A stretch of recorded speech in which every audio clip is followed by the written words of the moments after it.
Jose is here. Hello, everyone. Hello, Jose. Banks is here. Ricardo, was Bernard going to join? James Bennett's here. Oh, James, okay. Perfect. Okay, do co-sponsors need any other? Oh, and Professor Watanabe too. Perfect. How are you? How's everybody? Good to see you. Good to see you. Okay, are co-sponsors good to go? Anyone need any time on anything else? We're good? I'm fine. Okay, Carrie, I think we're good to go. All yours. Thank you. I want to welcome everyone to our Boston City Council hearing, no longer in the Boston City Council chamber, but coming at you from Zoom. We are here for a hearing on a docket that was jointly co-sponsored by myself, Councilor Ricardo Arroyo, and Councilor Julia Mejia on planning for an equitable recovery. My name is Michelle Wu, and I'm chair of this committee that the docket was assigned to, the Committee on Planning, Development, and Transportation. So we are joined today by colleagues on the City Council, by experts and panelists who will be sharing their views, and we will also have public testimony at the end. I'm looking around in multiple directions because I'm trying to do the hearing from two devices because my internet is also very slow, so I try to see everyone on the screen on my laptop, but then keep the phone so I'll be able to make sure I'm plugged in even if we have internet outages. So at this point, I will turn it over to my co-sponsors for opening statements, and then I'll give a little bit more background on the flow of everything, and then we'll dive right into the panel. Councilor Ricardo Arroyo. Thank you, Madam Chair, and I want to thank you and Councilor Mejia for really helping lead on this and making sure we raise this to the top where it belongs. As we talk about post-COVID recovery, it's important to note that in pre-COVID times, communities of color, communities at the lower end of the economic spectrum were really struggling in the city of Boston already. We're talking about an off-cited statistic that white families in the city of Boston have $250,000 in net worth and black families have $8. What happens at that point when you close down businesses, when you close down employment, and your net worth at the time before that was at a sterling $8? What happens when we talk about what that recovery looks like afterwards for you and how quickly we can accelerate that recovery or not using the tools that we have municipally to do so? I do want to note that I'm disappointed that the administration isn't here to have this conversation. I know they were invited, and I think it's vital that we have their voice at this table as we talk about the ways that recovery impacts communities of color and the ways in which we want to raise those neighborhoods and make sure that those businesses not only come back strong, but come back in numbers that they weren't there previous. When we talk about our contracting, when we talk about the ways in which the city is operated and the ways in which wealth in the city have been distributed and the way that resources have been distributed. This has been a long-serving problem. It's not new, and this is an opportunity to really address those in the ways in which we bring our economy back and the way we bring our cities and neighborhoods back. And so thank you for your time. Thank you all of our panelists for being here to add their insights, and I appreciate the leadership of both you and Chair Wu and you, Councilor Mejia. And with that, I concede. Thank you, Councilor Arroyo. And now our other co-sponsor, Councilor Julia Mejia.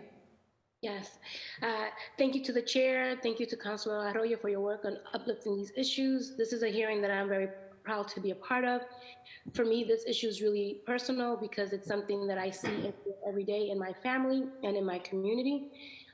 We are already facing problems with housing, jobs, education, and so many other issues before this outbreak hit. So like my colleague, Councilor Arroyo stated, this is not a new conversation to us. COVID-19 didn't create these inequities, they already existed. All it did is just expose and reaffirm what we already knew, is that we have systems in our city that are not designed from a lens of equity. Families are struggling to get access to culturally competent foods. Non-English speakers are getting information on a delay in comparison to everyone else, and businesses across the city are shutting their doors because they can't afford to stay open during this crisis. It's frustrating and challenging to be reminded of this, especially when there's no members from the administration who showed up today. It's frustrating, but I'm also optimistic to see that the people who have joined this conversation, because I know that we are engaged in a solution-based dialogue.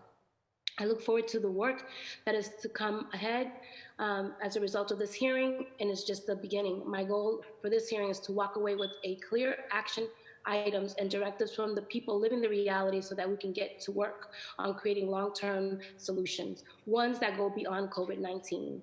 I just want to thank everyone for participating in this process. And as I said before, I'm not looking forward to going back to the way things used to be. I am really all about making sure that whatever we do lay out for the future is something that's going to be sustainable.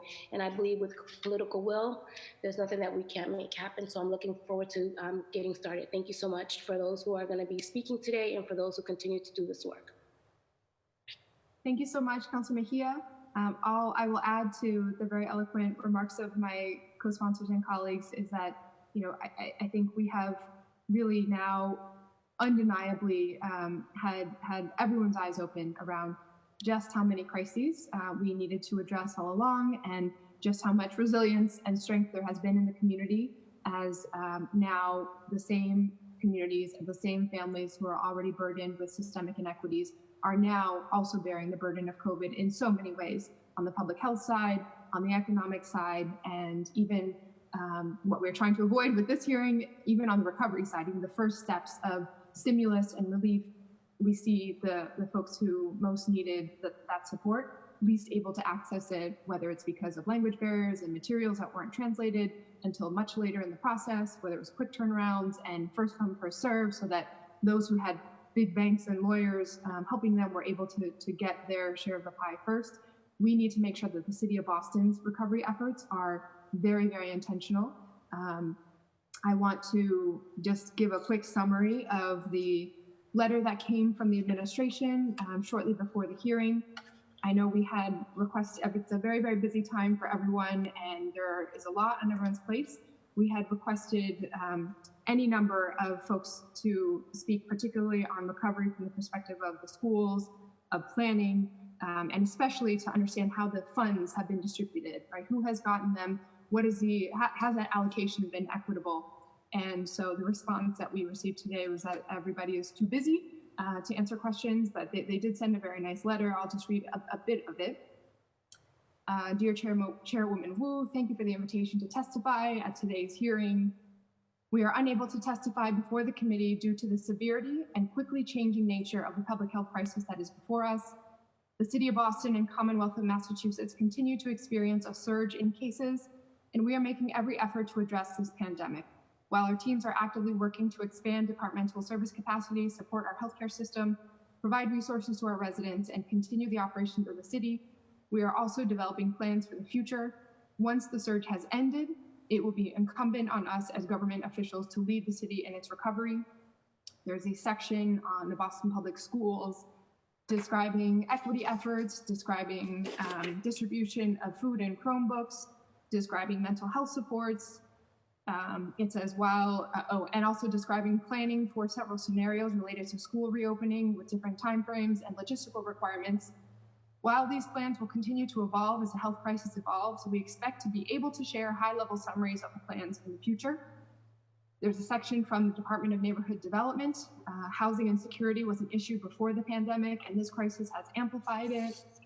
We're working to ensure that both our most vulnerable residents, individuals and families experiencing homelessness, are safe. D&D staff is working with the Boston Public Health Commission. They're also working to provide housing stability for all Boston residents, especially those in restaurant, accommodation, and service sectors who are more likely to be people of color and more likely to face a loss of income. Thirdly, D&D is working to address the specific needs of renters at risk, partnering with partners in the affordable housing industry to help renters, and recognizing that many in the private market need assistance. Finally, for homeowners of color, their home may be their only source of wealth. With that in mind, we are working with lending partners to provide extra protections for homeowners above and beyond what the legislation provides. The Office of Economic Development contributed a section to the letter that says Boston's diverse network of small businesses and entrepreneurs is what makes our city great. Small businesses are the heart of Boston's economy. We're processing the nearly 3,000 applications received for the relief fund and will be issuing the first round of checks in the coming days. We also know that funding is just one part of the solution. Therefore, the city created a financial handbook and posted it on OED's website, updated regularly and providing a list of financial assistance opportunities. We are reaching out to small businesses so that they can access the second round of the Federal Paycheck Protection Program, PPP, maintaining an open line of communication with small businesses, hosting conference calls every Tuesday at 3 p.m. to provide updates, answer questions, and lastly, working on unemployment insurance and helping people navigate that system. And finally, the Boston Planning and Development Agency contributed a section saying construction activity currently paused. While construction activity is currently paused, Boston is experiencing the biggest building boom in its history, and planning for the city's population growth must continue. In response to the crisis, the BPDA has paused the public review process for all Article 80 development projects and planning studies until public meetings can resume. However, BPDA staff is still working, and internal review of development projects and planning studies is ongoing. This administration's partnership with the City Council has never been more important as we all work to support and empower the people of Boston during this crucial moment in our history. This is an unprecedented time, and we have the chance now to set a precedent for how our city comes together and rises to a major challenge. The steps we take will not only help the people of Boston weather this storm, they will also make our entire city more resilient, more equitable, and better prepared to face other crises in the years and decades to come. We look forward to reviewing the hearing and continuing to work with you all as we face the surge and start to move toward recovery. So I will make sure that the entirety of that language gets shared publicly, but also want to express my deep disappointment and frustration that we do not have anyone from the administration present to answer any sort of questions, and particularly to talk about the resiliency fund, the small business relief fund, and the rental assistance fund. So we'll make sure to get more answers on that front. And now, turning to the rest of the hearing, we are joined by colleagues, and I apologize, I didn't quite catch the order, but I know Council President Kim Janey is here. Looks like Councilor Liz Braden is here. Councilor Lydia Edwards, Councilor Andrea Campbell, Councilor Anissa Asabi George, Councilor Kenzie Bach, Councilor Matt O'Malley. I think I got everyone there, and I'm sure Carrie will correct me with the right list and order when we get to questions. I will ask my colleagues, if someone has a pressing statement that you'd like to make, feel free to raise the blue hand on the Zoom feature, and we can go to you for a quick statement. Otherwise, because we have multiple panelists, it'd be great to dive in if everyone is okay with that. I'll take a quick pause to see. Okay, Kenzie Bach would like to make a quick statement. Feel free to unmute yourself, Councilor Bach.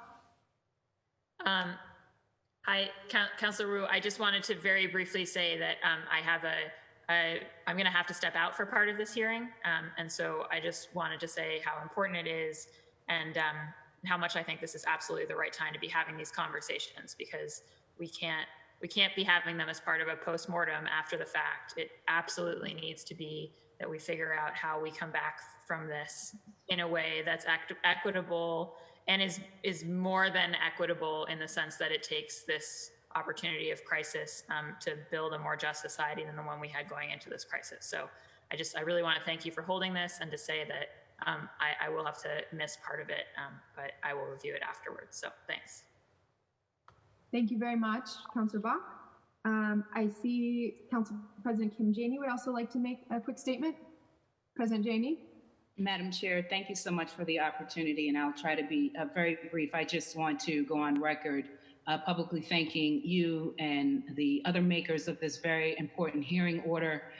What all of this, as we've all said, is pointing out are the pre-existing conditions that were already in our community in terms of inequities, and what COVID has done on top of that. Not enough to be concerned with the health, we also have to be concerned with the wealth.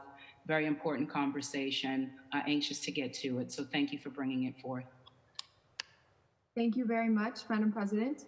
So I will dive in now, and just a note to my council colleagues, if at some point your schedules are shifting and you have to hop on and off, feel free to raise your blue hand at any point, and I'll try to just jump to you even if we're in the midst of testimony, right? But if you could reserve that for when you need to really scoot out, that would be very helpful for the proceedings. And thank you all so much for joining us. We will go at this point to the panel testimony. We have 6 folks lined up to testify as community leaders and experts. And then we also have 4 people in the public testimony waiting room. So we'll go first to the panel. I think the easiest way on Zoom to do this is we'll just ask the panelists to go one at a time and then go to councils for questions of any of the panelists, rather than having each person go and then Q&A and then each go. That'll go on for a very long time.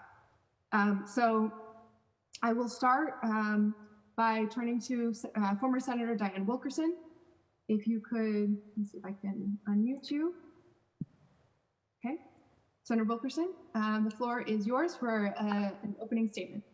I thank you, Madam Chairman. I'm going to ask too. My internet is also unstable. It's flagging on my phone. So you might see that I have my laptop here trying to get in. I think you'd have to let me get in. Thank you. Just in case I lose you on my phone, I will keep talking because I'll be looking at this. So thank you very much.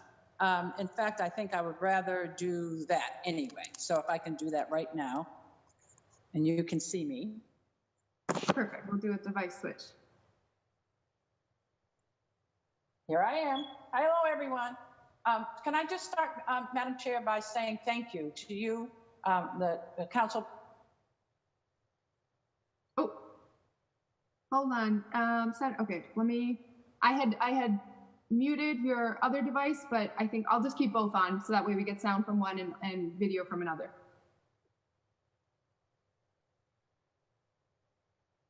Okay, I think I know how to do it. How about that?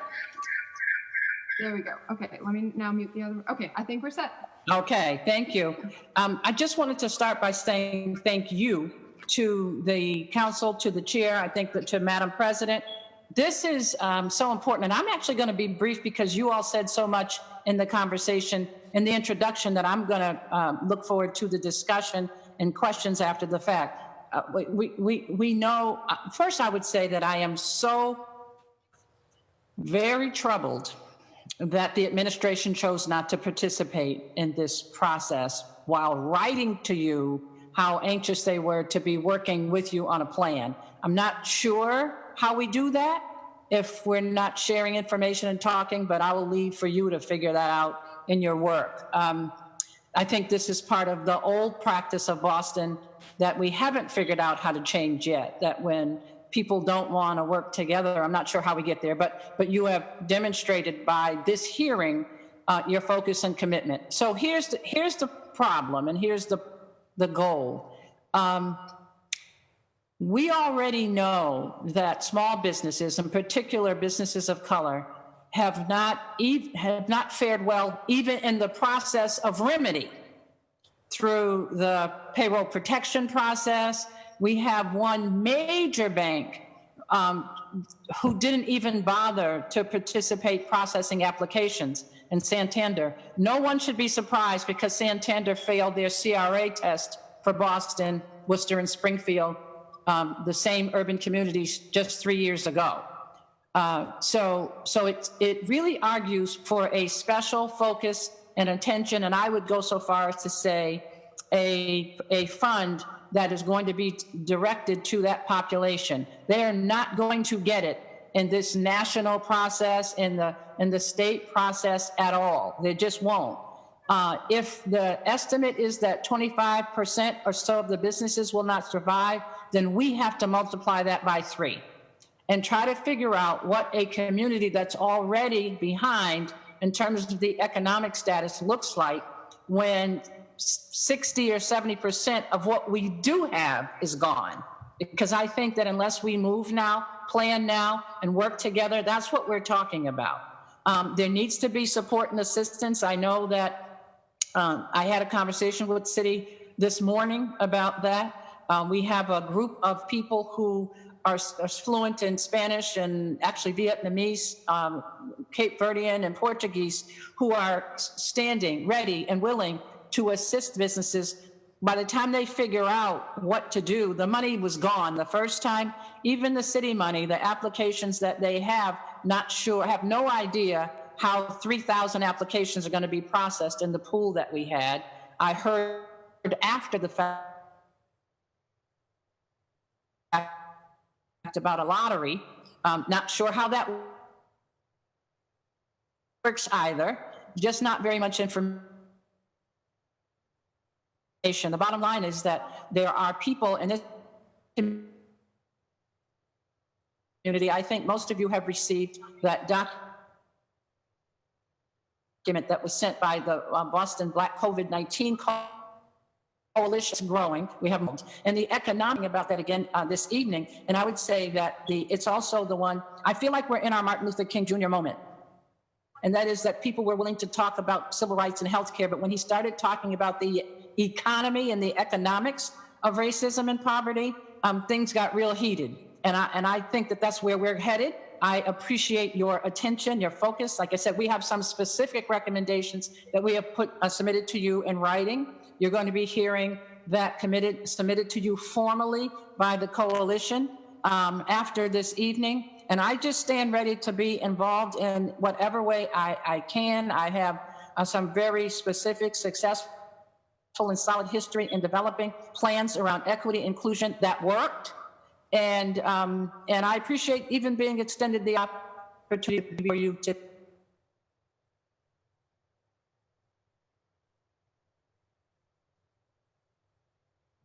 Oh, I can't tell if it's on my end or can everyone else hear? Okay, it looks like the sound cut out right at the end, Senator. I think you were just saying you appreciate the opportunity and then the sound cut out. No, I said we can do it. We can do it better. I thank the council president and all of the members for allowing me the opportunity to be with you. I'm here for the long haul. Thank you so much. Okay, that was an important last part, so I'm glad we got it in.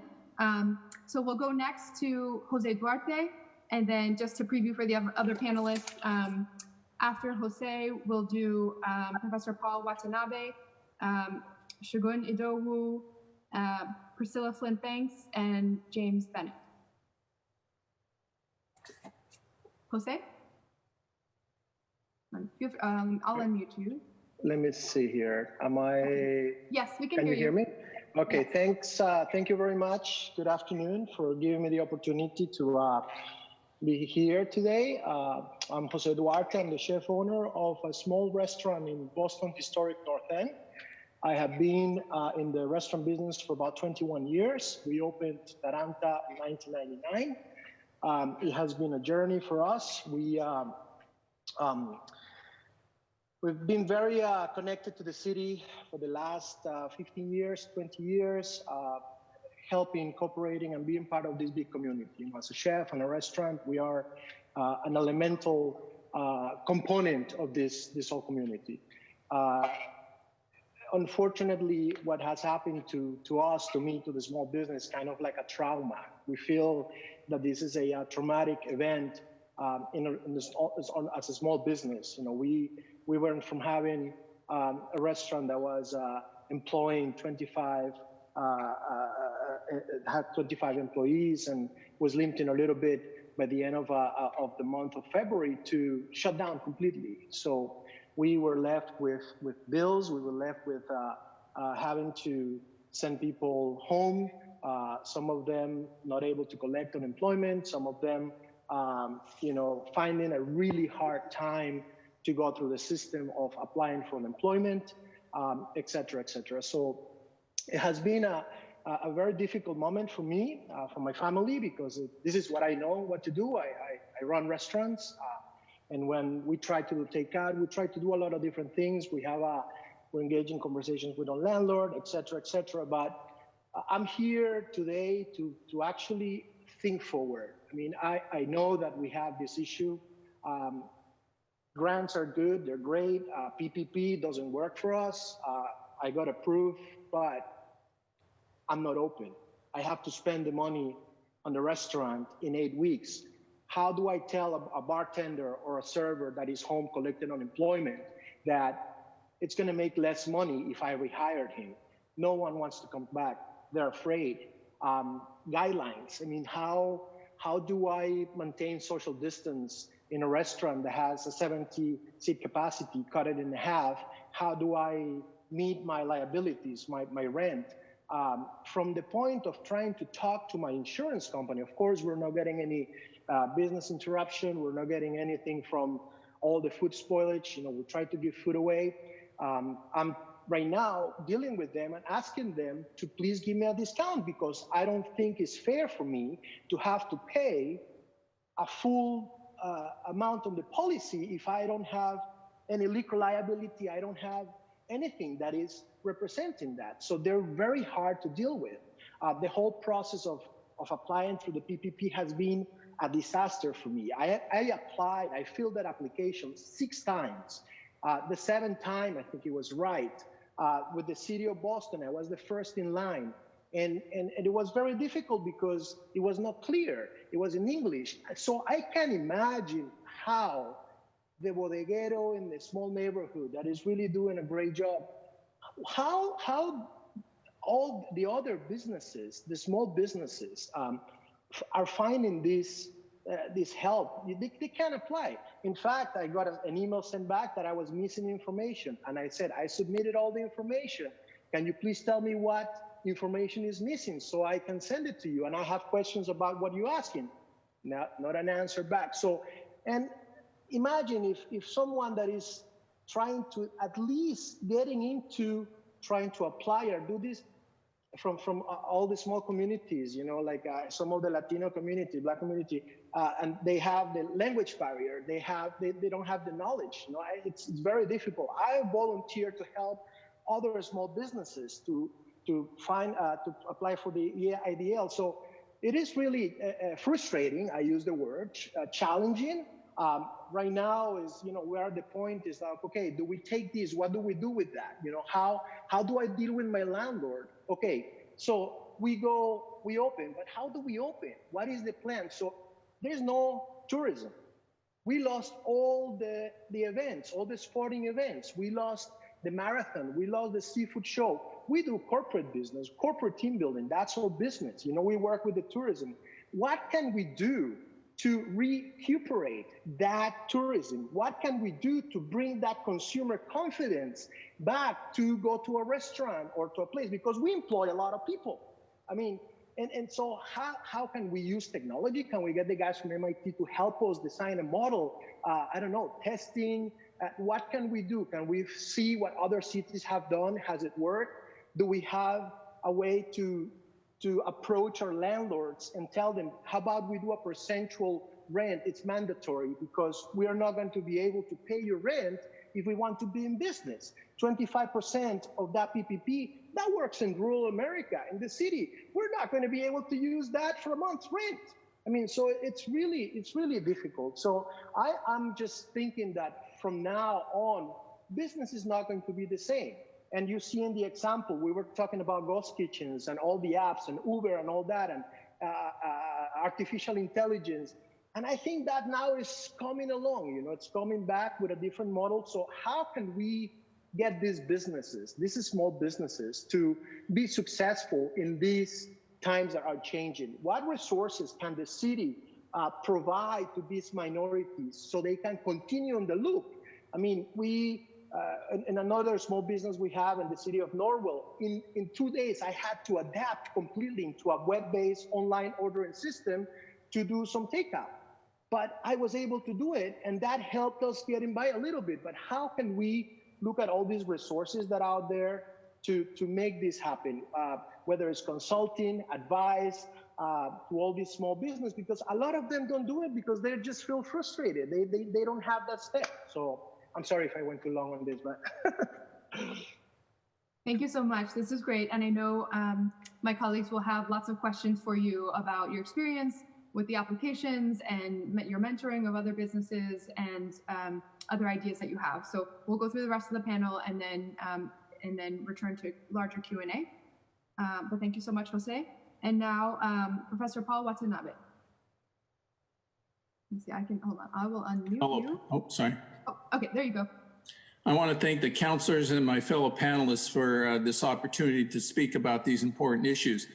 And I want to underline the fundamental premise that everybody has talked about, and that is that crises, whether they be a flood or a hurricane or a financial crisis or in this case, a health crisis, all does the same thing. It does not create inequality and injustice. It simply amplifies and reflects it.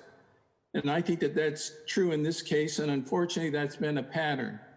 And my hope is that what we learn from this is not that this is going to happen the next time, but my hope is finally we'll accept to understand this so that the next crises we're going to be able to deal with the fundamentals so that we don't have to go through this action time and time again. So that's my hope.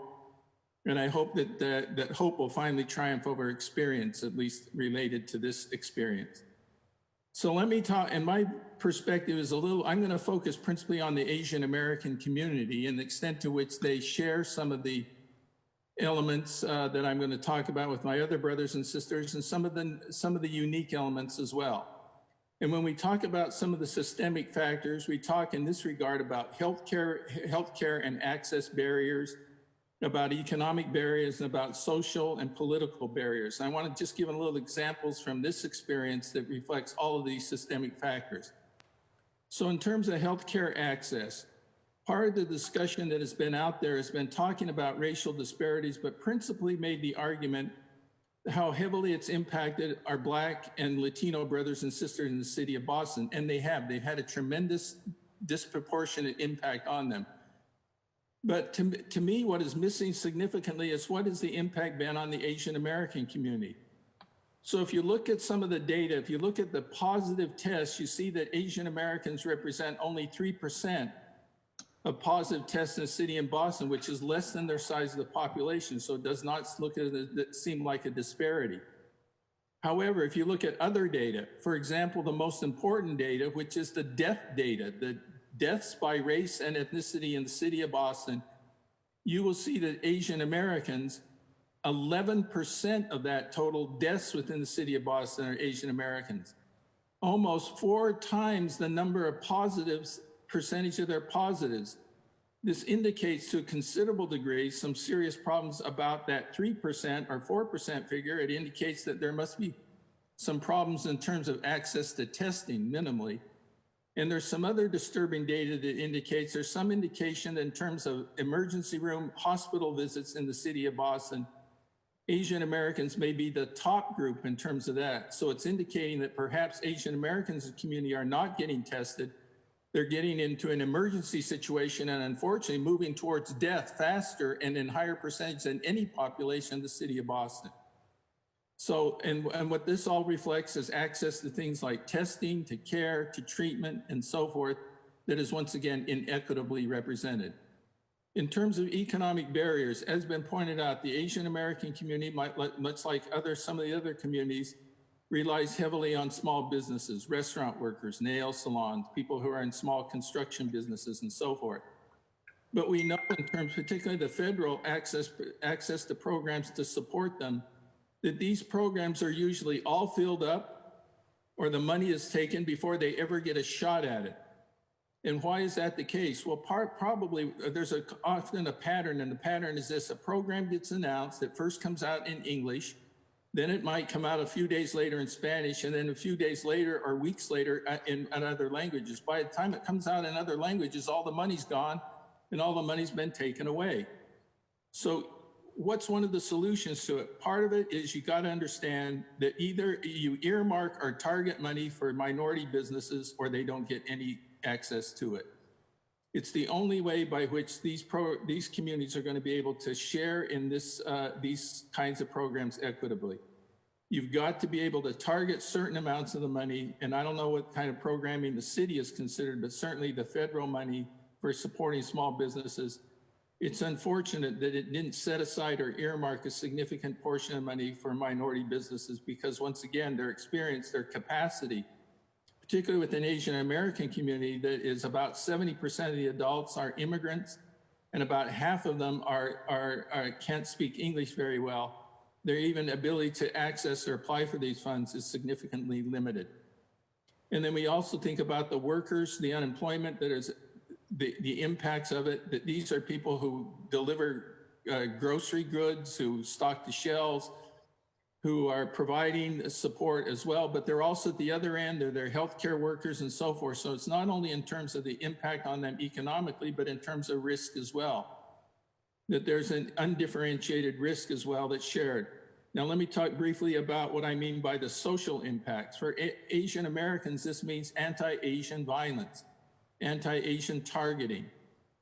Almost always, again, when we have a crisis, we want to blame somebody as the other. We want to give it a face as the source of our travails. Whether it's a 9/11 thing, of course, we decided it was going to be our Muslim and Arab brothers and sisters are going to be targeted. In this case, this allegedly faceless enemy does have a face, unfortunately, from the President of the United States, who's enabled it to other people, and that face is that of Asian Americans and Chinese Americans and people who look Asian.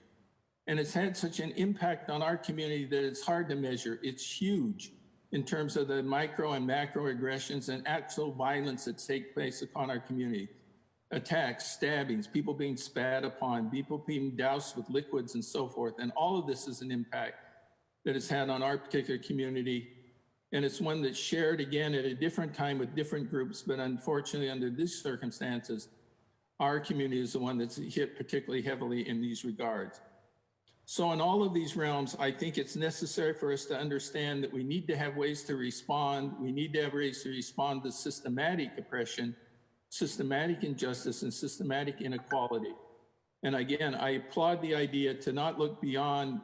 We do need to deal with the current crisis, but we want to think about trying to recover in the short and midterm and long term in ways that will bring us together within a community and embrace the notion not of discrimination and prejudice and scapegoating, together in the desire to try to address these issues once and for all together as a community. Thank you very much. Thank you very much, Professor Watanabe. I want to note that since I made the initial announcement, we've also been joined a long time ago by Councilor Michael Flaherty and Councilor Ed Flynn. And just a note to my colleagues who may have missed me saying this in the beginning, if you want to speak at any point, and I would ask, particularly if it's because you need to leave for another commitment, we so appreciate your time. So just raise your blue hand on Zoom, and I will go to you to jump in at that moment for a quick statement. But if you could reserve that so that we could keep getting through the testimony and the panels, that would be wonderful. But thank you all for being here. Okay, next in the panels, we will go to Shagun Idowu. Good afternoon, everyone, Madam Chair, her colleagues on the City Council, all my panelists who are here, and others who are joining. On behalf of BECMA and our members, I wish to express gratitude for the opportunity to offer testimony in support of Docket 0584, Order for a Hearing regarding planning for an equitable recovery from the impacts of COVID-19. And I would like to acknowledge at the outset of these comments the Herculean efforts of our frontline health workers and professionals who are working tirelessly to treat those in our community who are sick and helping them to recover or to be that last kind smile or hand held for many of our loved ones who are passing away. I also want to applaud our essential workforce, many who are women of color, who by necessity continue to transport the food or stack store shelves or deliver the essentials right to our homes. This is a critical time for all of us, most especially for the Black community across the nation in general, and in the greater Boston area more specifically. A recent McKinsey study noted that nationally, Black Americans are twice as likely to live in areas where if contagion hits, the pandemic will likely cause outsized disruption. The report also notes that 39% of all jobs held by Black Americans, compared with 34% held by white Americans, are now threatened by reductions in hours or pay, temporary furloughs, or permanent layoffs totaling 7 million jobs. Locally, the statistics are equally alarming. According to census data in Massachusetts, over 1,200 Black-owned firms employ 14,000 people and contribute over $1 billion to the state economy. When we surveyed our membership in early March, we found that over 90% of respondents were already facing a somewhat to severe financial impact, that over 60% only had cash reserves to last them up to 90 days, if at all, and that over 40% would have to lay off staff in order to temporarily survive. And I do need to note that this was close to 60 days ago. It is safe to say that a large portion of these businesses are based in Boston, as we know as an organization that Black businesses tend to locate in their own communities. Due to the stay-at-home order issued 2 weeks after our survey, we know that these numbers are now desperately higher. The Black Boston community, in McKinsey's words, are experiencing an outsized disruption. An April 2020 report from the Brookings Institution noted that although minority-owned businesses were more likely to shutter during the Great Recession, they helped stabilize the economy during the recovery period. Nationally, minority-owned businesses helped to add 1.8 million jobs from 2007 to 12, while firms owned by white males lost 800,000 jobs, and firms equally owned by white men and women lost another 1.6 million jobs. So it's clear to us that when we invest in Black and other minority businesses, not only do these communities thrive, but the entire economy is saved. For this reason, it is profoundly important that the city balance its efforts to address the immediate public health crisis with an effort to save and protect Black and other minority-owned businesses. If quick and decisive action is not taken, we could see the deepest growth of the racial wealth gap in our time, which would have short and long-term effects on both the health and well-being of our city long after the virus has passed. Federal programs are not enough to stabilize our business community, as has been noted by my fellow colleagues on the panel. As we noted in a recent Globe editorial, along with folks like Betty Francisco and Bob Rivers and Steve Grossman, the desire of Congress and the White House to get money out quickly rather than fairly created a gold rush mentality that locked many of our small businesses out of the opportunity to receive emergency capital. The new package being deliberated in the House right now is set to repeat these same mistakes and to ensure that one of the largest transfers of wealth in our lifetime will bypass communities who continue to be ignored. The state also continues to fumble its responsibility to the Black business community as they are relying on federal efforts only to stave off the disaster. That's why we joined a coalition with groups like the Mass Association of CDCs, Amplify Latinx, and over 75 statewide organizations, calling on Governor Baker and the legislature to set aside $150 million to provide grant relief, low-interest loans, and technical assistance to our businesses. While we continue this needed advocacy, we know that the city of Boston cannot wait. As we sit here and talk today, another Black-owned business is putting up a closed sign in their window. Several Black and brown workers are being told via email or Zoom or text that their job is no more, and dozens of families are wondering how to pay off their mortgage or their growing debt. Because we believe at BECMA that business ownership plays a large role in reducing or eliminating the racial wealth gap, it is critically important that the city act now to invest in our businesses and thus the future of all. In order to ensure the city appropriately addresses the needs of our businesses, both in this current moment and in the coming weeks and months, we believe the city must do the following. The Office of Economic Development has already begun collecting data. We believe that they need to continue to do this along with the support of the council. We encourage the continuation of this effort throughout the crisis and in the recovery phase to ensure or to guide where the city and other partners are investing their resources. Under guidance, to address the issues affecting the Black community, we strongly encourage that this council, as a body, consult with experts like those represented on the phone today. So I was very happy to see, or am very happy to see that Senator Wilkerson is on this call. We encourage the council strongly to engage Senator Wilkerson, Mukia Baker Gomez, Louis Elisa, Andre Porter, Reggie Nunnally, Andrea Lang, Ron Marlowe, and many others who have worked in the economic development space for years and years and who have a proven track record of helping to address these issues, not only at this hearing, but beyond this hearing in conversation throughout this entire process. Under protection, we, as BECMA and as others are continuing to support efforts to get protection equipment to families. The council can also support local coalition efforts to provide protection equipment to local businesses that are deemed essential.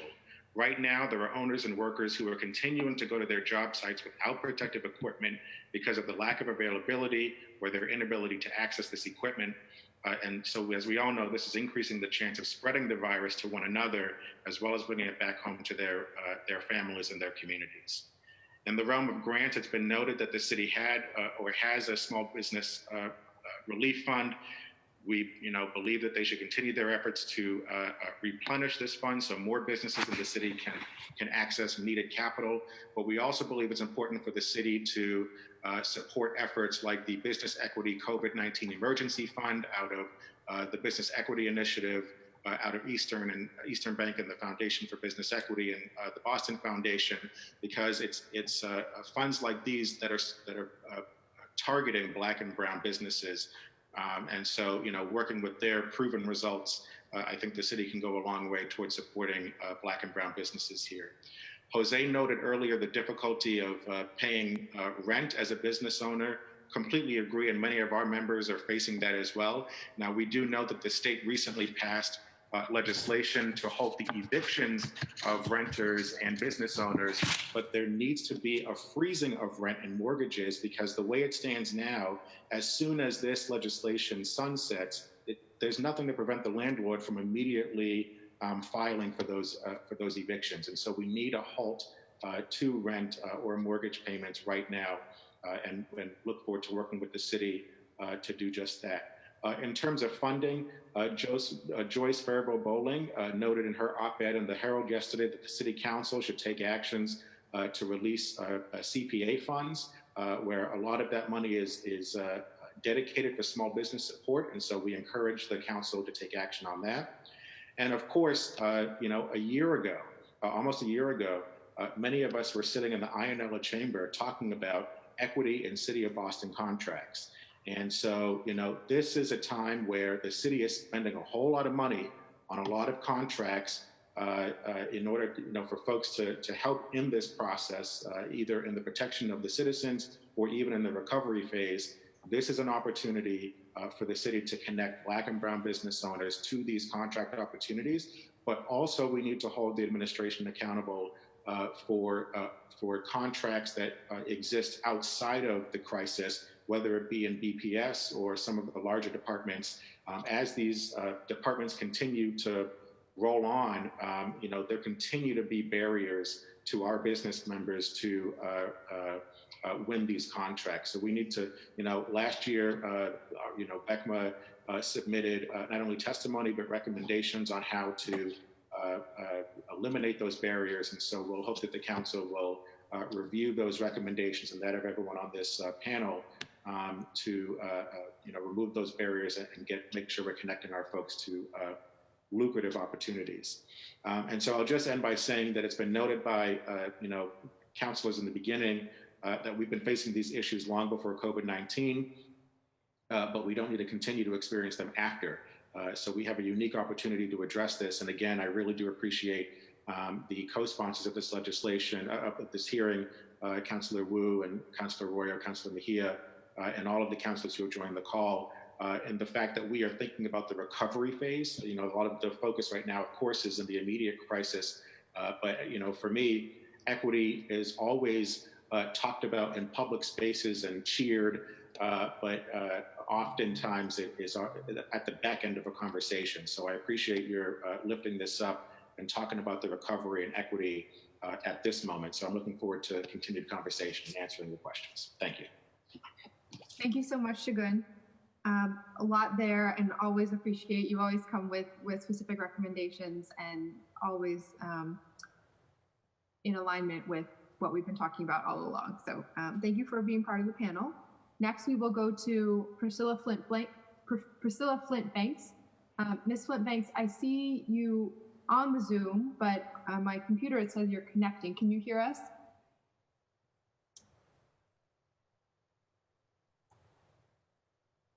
Let's see, we might be having some technical difficulties. Ms. Flint-Banks, can you hear us?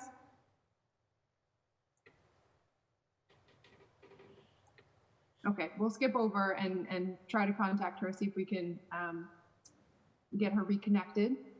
So we will go over to James Bennett.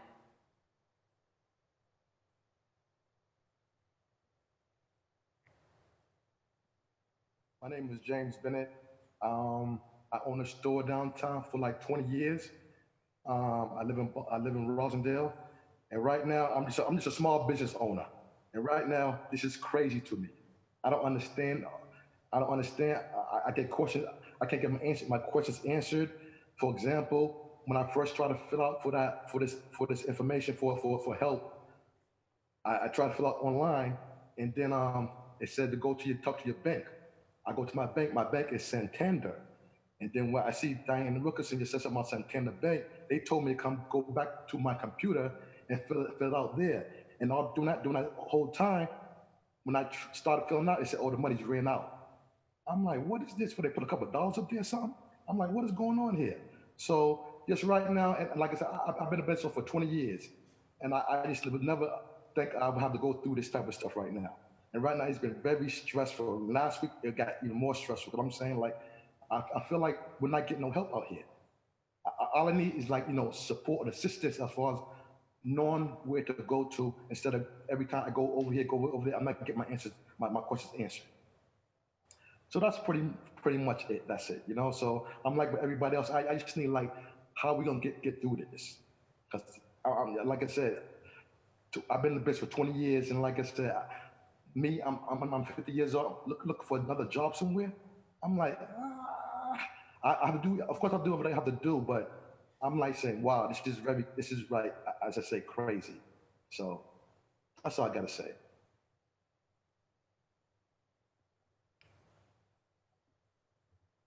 Thank you so much, Mr. Bennett. We have a lot of questions for you too, so I appreciate you being part of the panel and sharing your experiences with us. We are trying to send some notes to Priscilla to see if we can get her back on. In the meantime, I was going to exercise a privilege of the chair to make sure that the Boston Public Schools perspective was represented as well, as we're talking about the recovery. So I see Miss Susie McLone is with us now. Susie, would you like to give a statement? Can you hear us?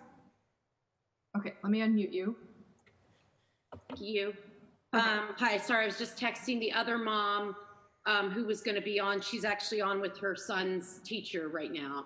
I teach her daughter at Orchard Gardens, and so I've been meeting with the parents and taking calls from parents regularly, obviously, since this all began. So I'm going to represent them. I will say that a lot of the parents at Orchard Gardens, I teach 6th grade there, by the way, are essential workers. So right now they are still at work. Even yesterday when we had our 4 o'clock meeting that Councilor Mejia came to, a lot of parents were still working at that time also. So I represent some of the ideas they've been telling me, as well as my students. And I just wanted to say, first of all, thank you to the city councilors who've been coming in and listening. And it's been wonderful, and not just in the past month, but over the past few years, to listen and support our school. And we've learned some big lessons in that time from having people like Kim Janey and Michelle Wu and Julie Mejia and Anissa Sabi-George come into my classroom in different ways. Lydia Edwards to talk about support our school. The thing is that when you come in and listen to our parents and the students and the community, you get to better answers about how to help the community. And so I really appreciate that. And I just want to push the idea that this needs to continue, and it needs to get deeper as far as really taking a close look at what parents and the students are going through right now and what they will be going through in the near future. I asked my students the other day, we've been on a April vacation Zoom because they wanted to do that anyway. So we've been having conversations, and one conversation we had was, what will the schools look like when they reopen? And the students actually had a lot of really legitimate concerns and good ideas. And that is in the far future, but it will come up on us. They were like, well, how are the bathrooms going to work? How are the 3-year-old students who have autism? How is that going to work if we still have to have masks? They had a lot of good ideas. So I want to just emphasize here, we need to listen to the community and their ideas. And the parents as well have had a lot of great ideas, as well as some real great concerns about procedures. Many of what I've heard from the testimony here about rent and things like that, getting the financial support they need right now. Because like I said, many of them are essential workers, but some of them aren't able to work right now. And so there are very real concerns with the parents about that. I'm just looking at my notes. So I think one thing I noticed is that, when the officials make choices about what's going on in the city, they're really clearly able to see the budget and the laws. And I want the parents and the students and the real community to be at the center of these discussions, because I think what they're able to see is the reality and the humanity of the situation as well in a crystal clear way. So I just wanted to encourage that and to find ways that we can really get to not just the usual suspects of speaking to this topic. So thank you again. I don't want to go on for too long, and I think Ms. Baptista had to go on and talk to her son's teacher, but I appreciate it. And also, one other thing is my parents are most of them are bilingual or trilingual and have a lot of really great capabilities for teaching. In fact, I've had a lot of them come in and be guest speakers in my class over the last few weeks. And so one thing that we are thinking of promoting is somehow having the parents take a lead in educating other parents, other students on just really basic things at the beginning. And Councilor Mejia talked about this last night when she was in my meeting with the parents, but having this idea of having the parents and community members really lead the students in their learning right now, because they've got a lot of really good lessons that they've always owned based on their experiences and their knowledge. And it's been really exciting to see people from the community teaching in my classroom like they never have before. So I'm working with some parents on trying to figure this out, but I would love some more consideration for thinking outside the box as far as how students continue to learn and teach. And I know that BPS has a diversity problem with the teachers. There's not enough diversity in the teaching staff at schools, just like Orchard Gardens. So, you know, this is a possibility. This might be an opportunity to look into having parents and community members do the teaching right now. But anyway, thank you so much for this opportunity, and please let me know how else I can help out. I appreciate it. Thank you, Ms. McGlone. We so appreciate you. And we're going to try again to see if Ms. Flint Banks, I'm told she can hear us, but maybe we can't hear her. Priscilla, can you hear us? Let's see if she's unmuted. I think we still might be having some connection difficulties. Okay, we'll keep working on it.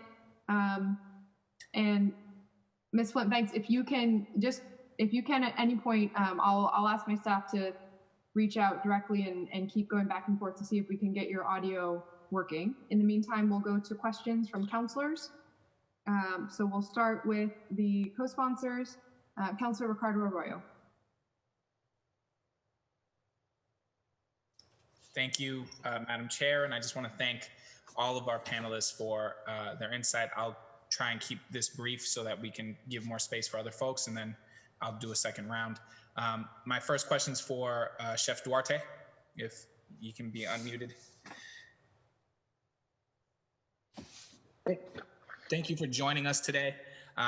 I know that you've spoken about, and first off, I'm sorry for the trauma that you are experiencing now with everything that's happening. With that said, as you've tried to navigate through that, I know you talked about filling out applications over and over again and having kind of these delays in service. I know you've both applied to the federal and the municipal, the city of Boston's. Can you kind of give us some feedback, productive feedback on the municipal front of that, what that process looked like, how it could look better? Yeah. The first one that I missed was the state one, those $10 million. In 24 hours, they were gone. By the time that I printed the application, they were gone.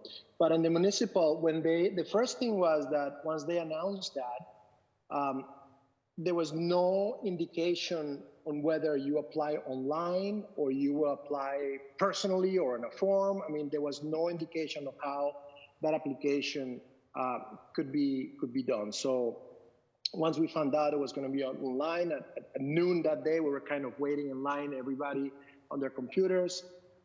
So the application, the process comes out, and then there was a part on the form that asks for an affidavit for a property, in which tells you that you needed to fill this affidavit that is attached to it, and there was nothing attached to it. So I had nothing but put in a white piece of paper, and I said, I don't know what affidavit I need to attach because there is nothing here. So I sent that out, and then I waited, and about 5 days after, I received an email that I needed to reapply. So I went into the whole process again, and I think there were additional questions, and some of them were clarified. And then the affidavit was there. So I filled the affidavit about a property in Boston, and then I just waited. So then I received another email about 5 days ago, 6 days ago, that said that I have made it to the second round of, I don't know, the round of the rounds, you know, and I say, wow, this is good news, but we need you to complete this information, vendor ID, which I had already submitted. I spent some time, I filled all the information, I became a vendor of the city of Boston. I got a vendor ID number, I put it in there. They also ask you about your adjusted gross income. Is this referred to the business? Is it referred to a personal? I mean, how do you, you know, I quite understand accounting a little bit, but how you make this process, you know, who do you go to ask these questions, you know? And then there was another question in there. So I noticed that on this last email, it was multilingual. So the whole information, if you have any questions about this, you can email economic development, and it was in Spanish, Portuguese, Creole, which wasn't before. So anyway, I fulfilled the information again, and I sent an email directly to the person that is in charge, and I have her name somewhere. It says, I just need to know if you want me to reapply again, because I had already given you all the answers, and I just don't know if you need me to give you additional or other information. So could you please let me know what's missing? And that was the last email I sent out 2 days ago. I haven't heard anything from them. So I think that the application should have been tested somehow, tropicalized. I mean, should have been like tested in a way that, okay, we're going to send these applications to these small businesses, but not everybody is computer savvy. We have, you know, a lot of people that run business that they find a hard time going into a computer. You know, how do we make this process a little bit, I will use the word fair, for everybody to apply. As I heard, I think that the businesses have already been selected, but in a sense, how many small businesses are there in the city of Boston? What is the number of businesses, you know, and the amount of money that is being shared? I mean, how is this, how do we measure, you know, who needs it, who doesn't need it, you know? So that's kind of the experience on the application process that I went through, that I think that it could have been a little bit more streamlined in a way, that with specific questions, and also make it available for other small businesses that probably didn't even know that this existed. So thank you for that. And then just my last question of this round for Mr. Doe. I know you've made comments in the past about your membership reaching out and the difficulty they've had working with their banks. And that specifically goes towards sort of the rental mortgage relief. If you could just present some of your solutions that you think would really help address this problem, especially for Black-owned businesses and our businesses and communities of color, that would be very helpful. You said, and this is regarding banks and their... Yeah, basically the issues that your membership have had with operating with their banks when it comes to rent or mortgage relief. Well, I mean, you know, I guess there are several issues that folks have had with banks. I mean, so outside of the federal programs, I mean, I know that the mayor announced a couple of weeks ago some deal with folks in the real estate industry on what they were doing for rents, at least for renters, homeowners that lived here, but I didn't hear anything about business owners. So I would say going back to what the mayor did in that regard, we might be able to replicate there. But, I think, also, the council itself reaching out as a body to these banks, having a conversation and saying, this is where we are. And, we need you to put a pause here. I mean, and working with them in that way. But, again, I'm part of different coalitions that are also working on this, and we'll hope to get their recommendations over to the council as well. Thank you so much, Chairman Wu. It's Chairwoman Wu. I see. Thank you. Councilor Mejia, do you mind if I intercede? I saw that Councilor Edwards wanted to make a brief statement. I assume probably because she needs to run to another commitment. And I think we got Priscilla back. I'm hearing from my team. Is it okay, Councilor Mejia? Okay, thank you. Councilor Edwards? Thank you so much, Chairman Wu. Can you hear me? Yes. Excellent. Thank you so much, Councilor Mejia, for letting me come in very, very quick. I appreciate that. I literally pulled over. I've been listening to the hearing the entire time, and I'm on my way to another event. And I just wanted to say thank you so much for having this vital conversation and demonstrating that the hearts of the city councilors are certainly with the day-to-day struggles of everyday Bostonians in trying to figure our way out of this. And what I love about this hearing is we don't assume we're the experts. We didn't even assume the administration was the experts. We went straight to the people in the community who are dealing with it, who have the pain. As of course, Congresswoman Presley often states that people closest to the pain should be closest to the power. And this kind of hearing is a demonstration of just that. So I want to say thank you for all those folks who are here to demonstrate and expose and just be as vulnerable as possible. So that we can adjust government to actually meet your real needs.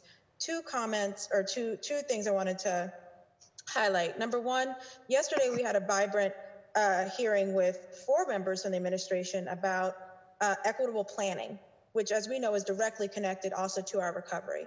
How does the BPDA plan and why isn't equity part of the 7 things that it considers when looking at a project at the planning stage before it's built? Before you have affirmative marketing to people of color or families, why don't you make sure your plans actually include them? And so I just wanted to say, we had a wonderful conversation. What I heard was a commitment from the city council to make sure that we will have a zoning amendment that does just that. We're still waiting for the administration to commit to that, but we are moving forward for the community to make sure planning looks at jobs, looks at inclusion, looks at families, all of these different aspects that are ways in which people are oppressed through zoning.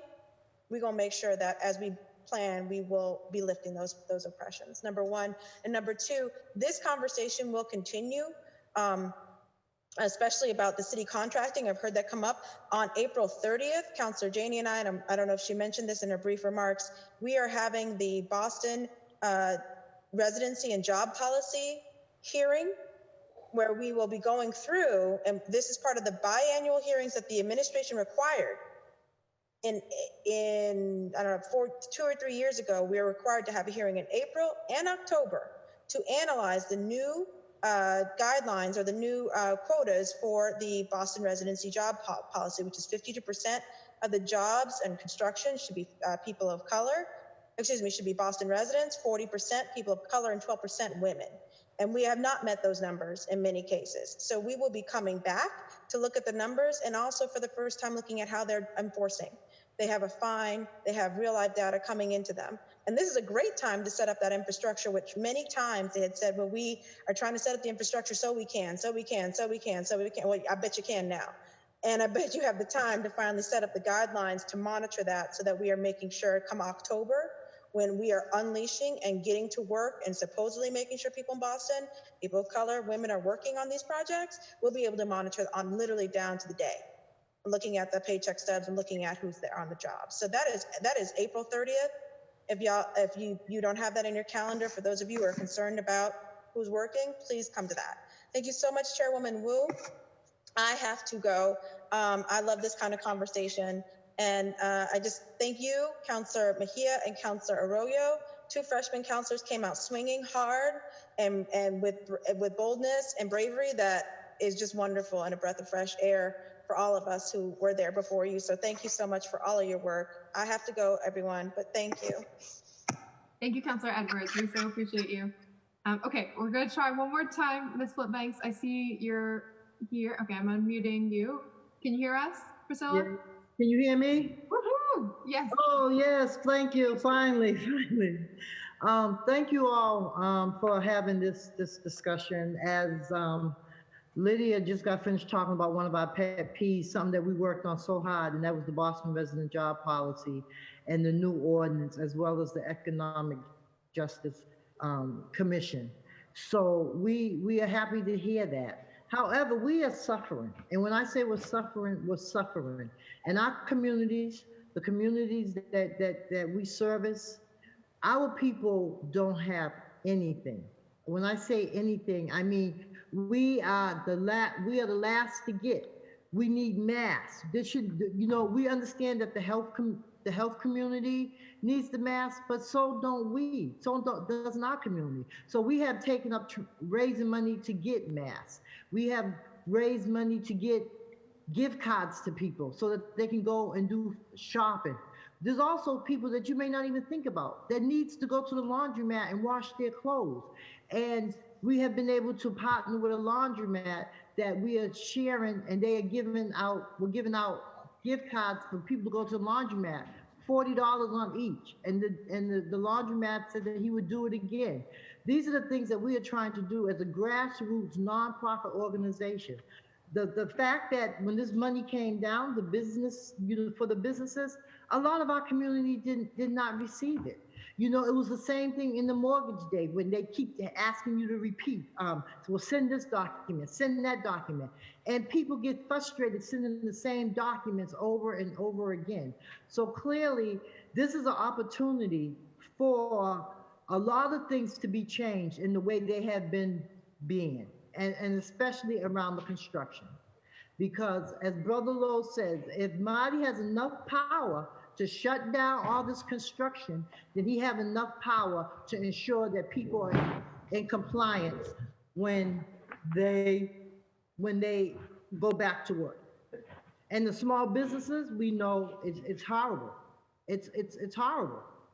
I mean, not only on the city side, but on the state side. And people are continuing to do studies on us. We don't need any more studies done on us. We see it. We are living it firsthand. And so that is my testimony. I really appreciate everybody on here, but we got to do something. I just lost my mother yesterday to COVID. I just found out my mother was in a nursing home, and I found out today that she passed from COVID. She was 87 years old. She would have been 88 on Tuesday. So this has hit home for me. And as you all know, I have been fighting in this community, the Black Economic Justice Institute. Me and my husband, Brother Lord, have been fighting in this community for close to 8 years now. And we want to see change in the city. We want to see a difference. And I'm ashamed, and the administration should be ashamed that they did not show up. They ought to be ashamed of themselves that they didn't show up. That's why we need to post an audit committee. That's why we need it. So I just want to thank you. Thank you for working with me to get me on. But it's real. This is real. Thank you, Ms. Flintbanks. And we are so sorry for your loss, and just with everything you have going on, really, really grateful that you are with us. Now, returning to questions from councilors, the sponsor, Councilor Julia Mejia.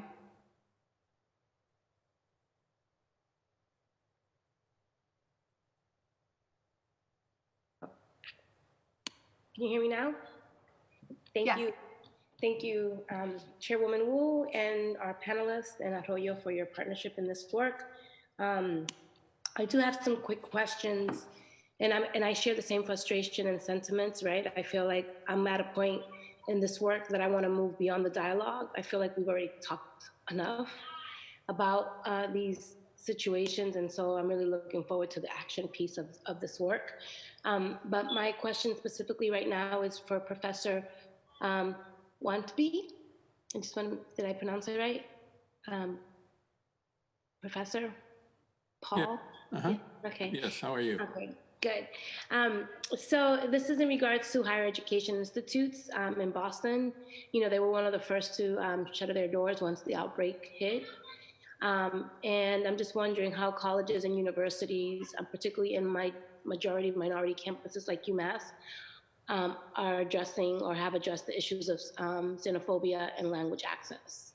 And then my second question to you specifically is that most of my daughter's school lessons are in English, and I'm fortunate enough that I speak both English and Spanish. But if my home was like 45% of the BPS homes where students speak language other than English, being able to help my daughter with her lessons plan will even be harder. So as someone who works in higher education space, what recommendations do you have to make it easier for non-English speakers to engage in the education space? And I have questions for other panelists, but I'd like to just get those answered if that's okay. Councilor Wu, would you like me to go through all my questions? I will just flag, I got a note, I know Senator Wilkerson has to leave right at 5, so if you had a question for her, maybe we should just quickly prioritize that one and make sure she gets the answer in. Oh, hold on, we lost your sound. Let me fix this. Can you hear me now? Yes, okay. Okay. No, I don't have any specific questions for Senator Wilkinson. She knows she is my sister in disruption, and I'm all for that sense of fire and urgency she brings to the dialogue, and I appreciate her partnership in this conversation. But I don't have any specific questions for her at this point. Okay, great. Then maybe let's go to Professor Watanabe, and then I'm going to swing back as we get closer to that point if the senator wants to say anything before she steps off. But let's do that first question. We'll have the senator go and then return to your questions. Thank you, Counselor. And I hope people remember that this is really a germane question in the city of Boston and public higher education in Boston. And that is the 8th case in the entire country, the first in Massachusetts, and the first case on a college campus took place right here in Boston at UMass Boston, the institution I'm a part of. And I must say that I thought in terms of dealing with the situation, this is, remember, back in January, this is the end of January, well before anybody had this really seriously on their radar screen that we had to deal with this particular situation. So in general, I think the campus was wise in how it dealt with it. I'm quite surprised that they were able to test somebody so quickly and give them the proper procedures to protect the rest of the campus and their community.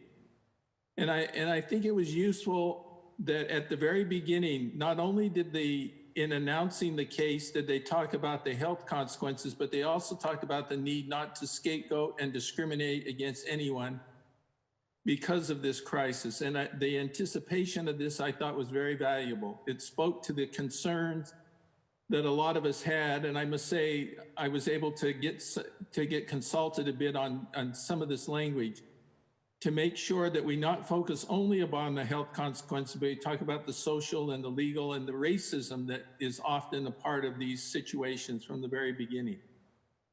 Now, in terms of colleges and universities, as you know, UMass Boston is getting about scheduled to get about $12 million in terms of the money which is coming down for the assistance that's been provided in the first CARES Act. Other colleges and universities in the city of Boston are getting fairly larger sums of money, frankly. Many of them are private institutions with larger endowments and larger amounts of money behind them. And I'm not sure what the formula was to be used for, but I would suggest that those universities, once again, that support UMass Boston as an institution, one of the few in the Northeast, that over 50% of its students are students of color. And many of them, and it has a population as well as heavily low income and first generation college students, that I would suggest that perhaps those considerations be part of the formula too in terms of providing support for institutions in terms of colleges and so forth, and the ability to provide support for them. I know when we moved on to online only decisions, which we moved to very early on, there were concerns about, as is true for the Boston Public Schools, I'm sure, about whether, for example, students had access to computers, and more importantly, had access to internet services, which cost a significant amount of money. Lots of people focused on the hardware, but the question is, did you have a service that you could be able to have access to the internet and so forth? So these are questions that once again speak to the inherent inequality that we talked about. And I can't remember your second question, Counselor. It had something to do with.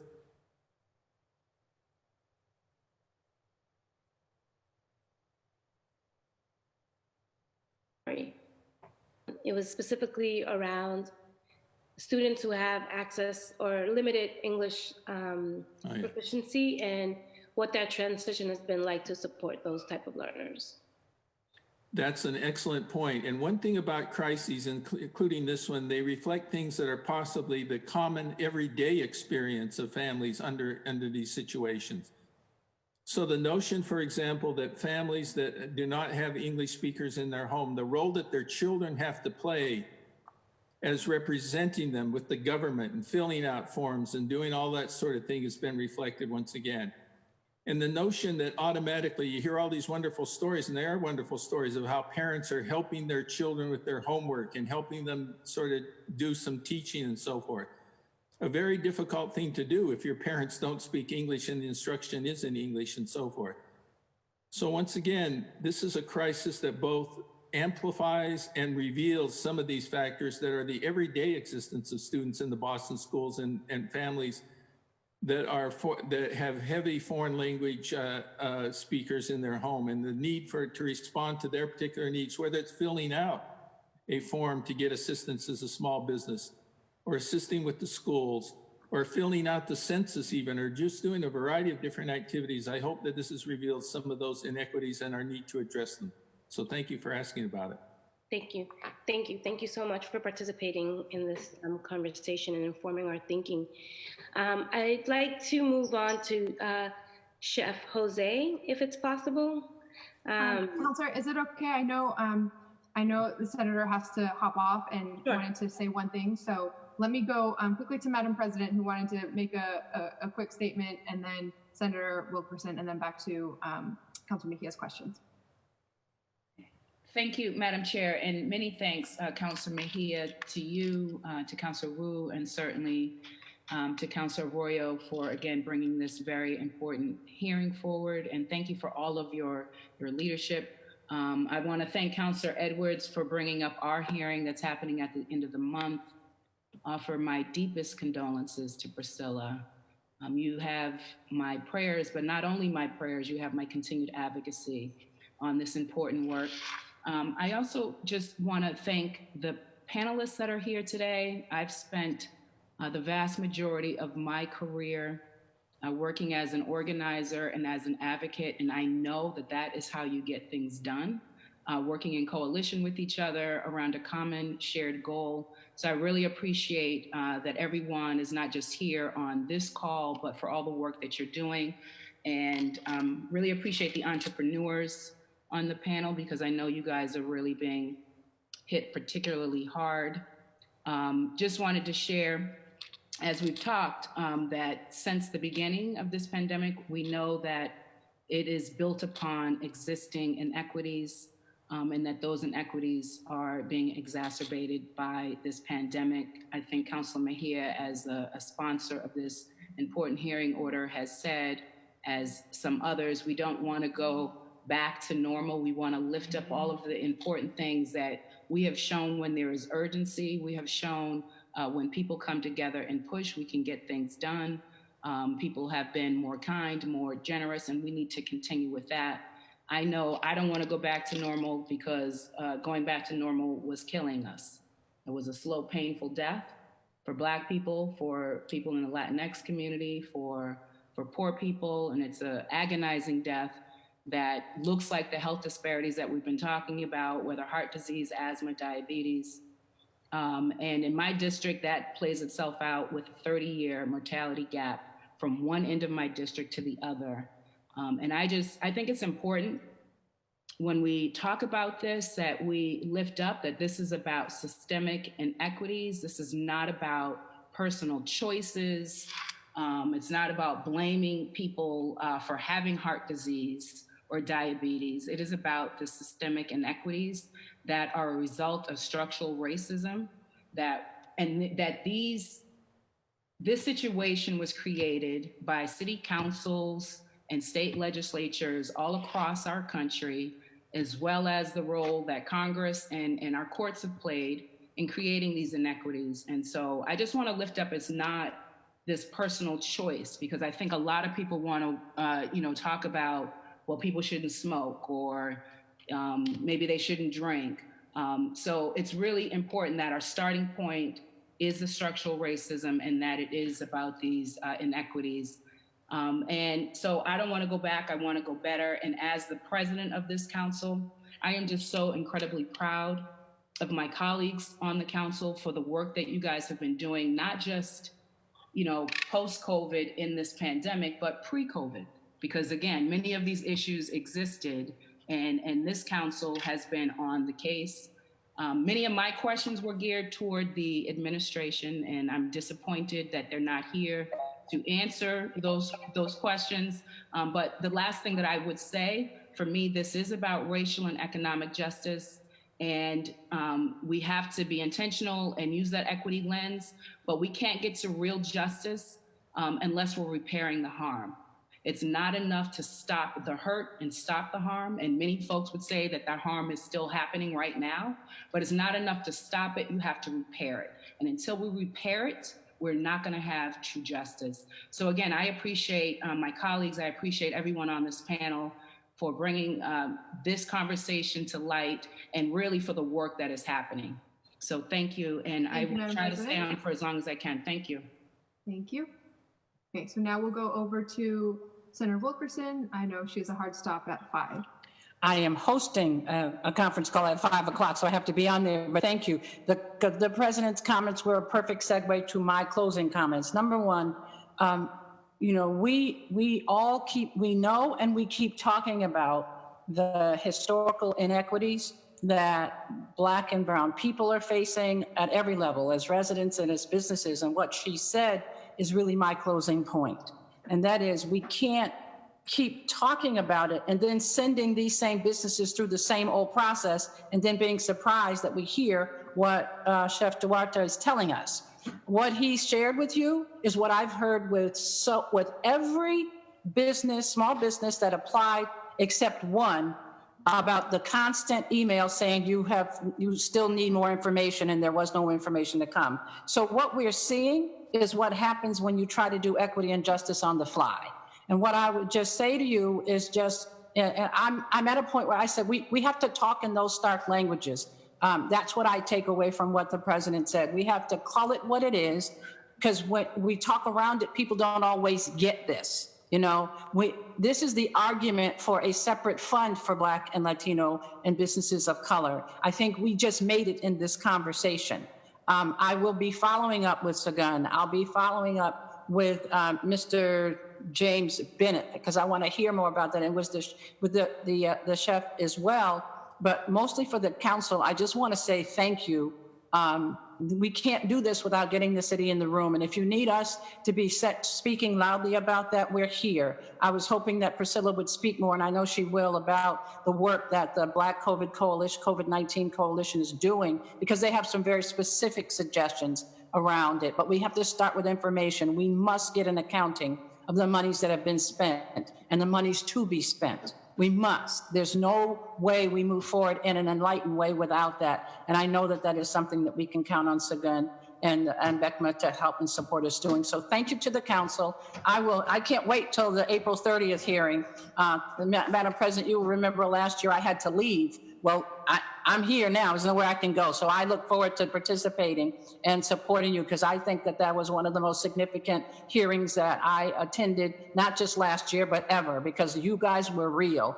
And I bragged about what you and Councilor Edwards did at that hearing. And I'm going to be bragging about this one too, because this is real talk. So thank you. And you should know that Councilor Wu and I also filed on the spend, the procurement. So it'd be great to have you in that hearing as well. And Priscilla, please know I did create the post-audit committee, so it exists. We have it. Thank you, Madam Chair. Thank you.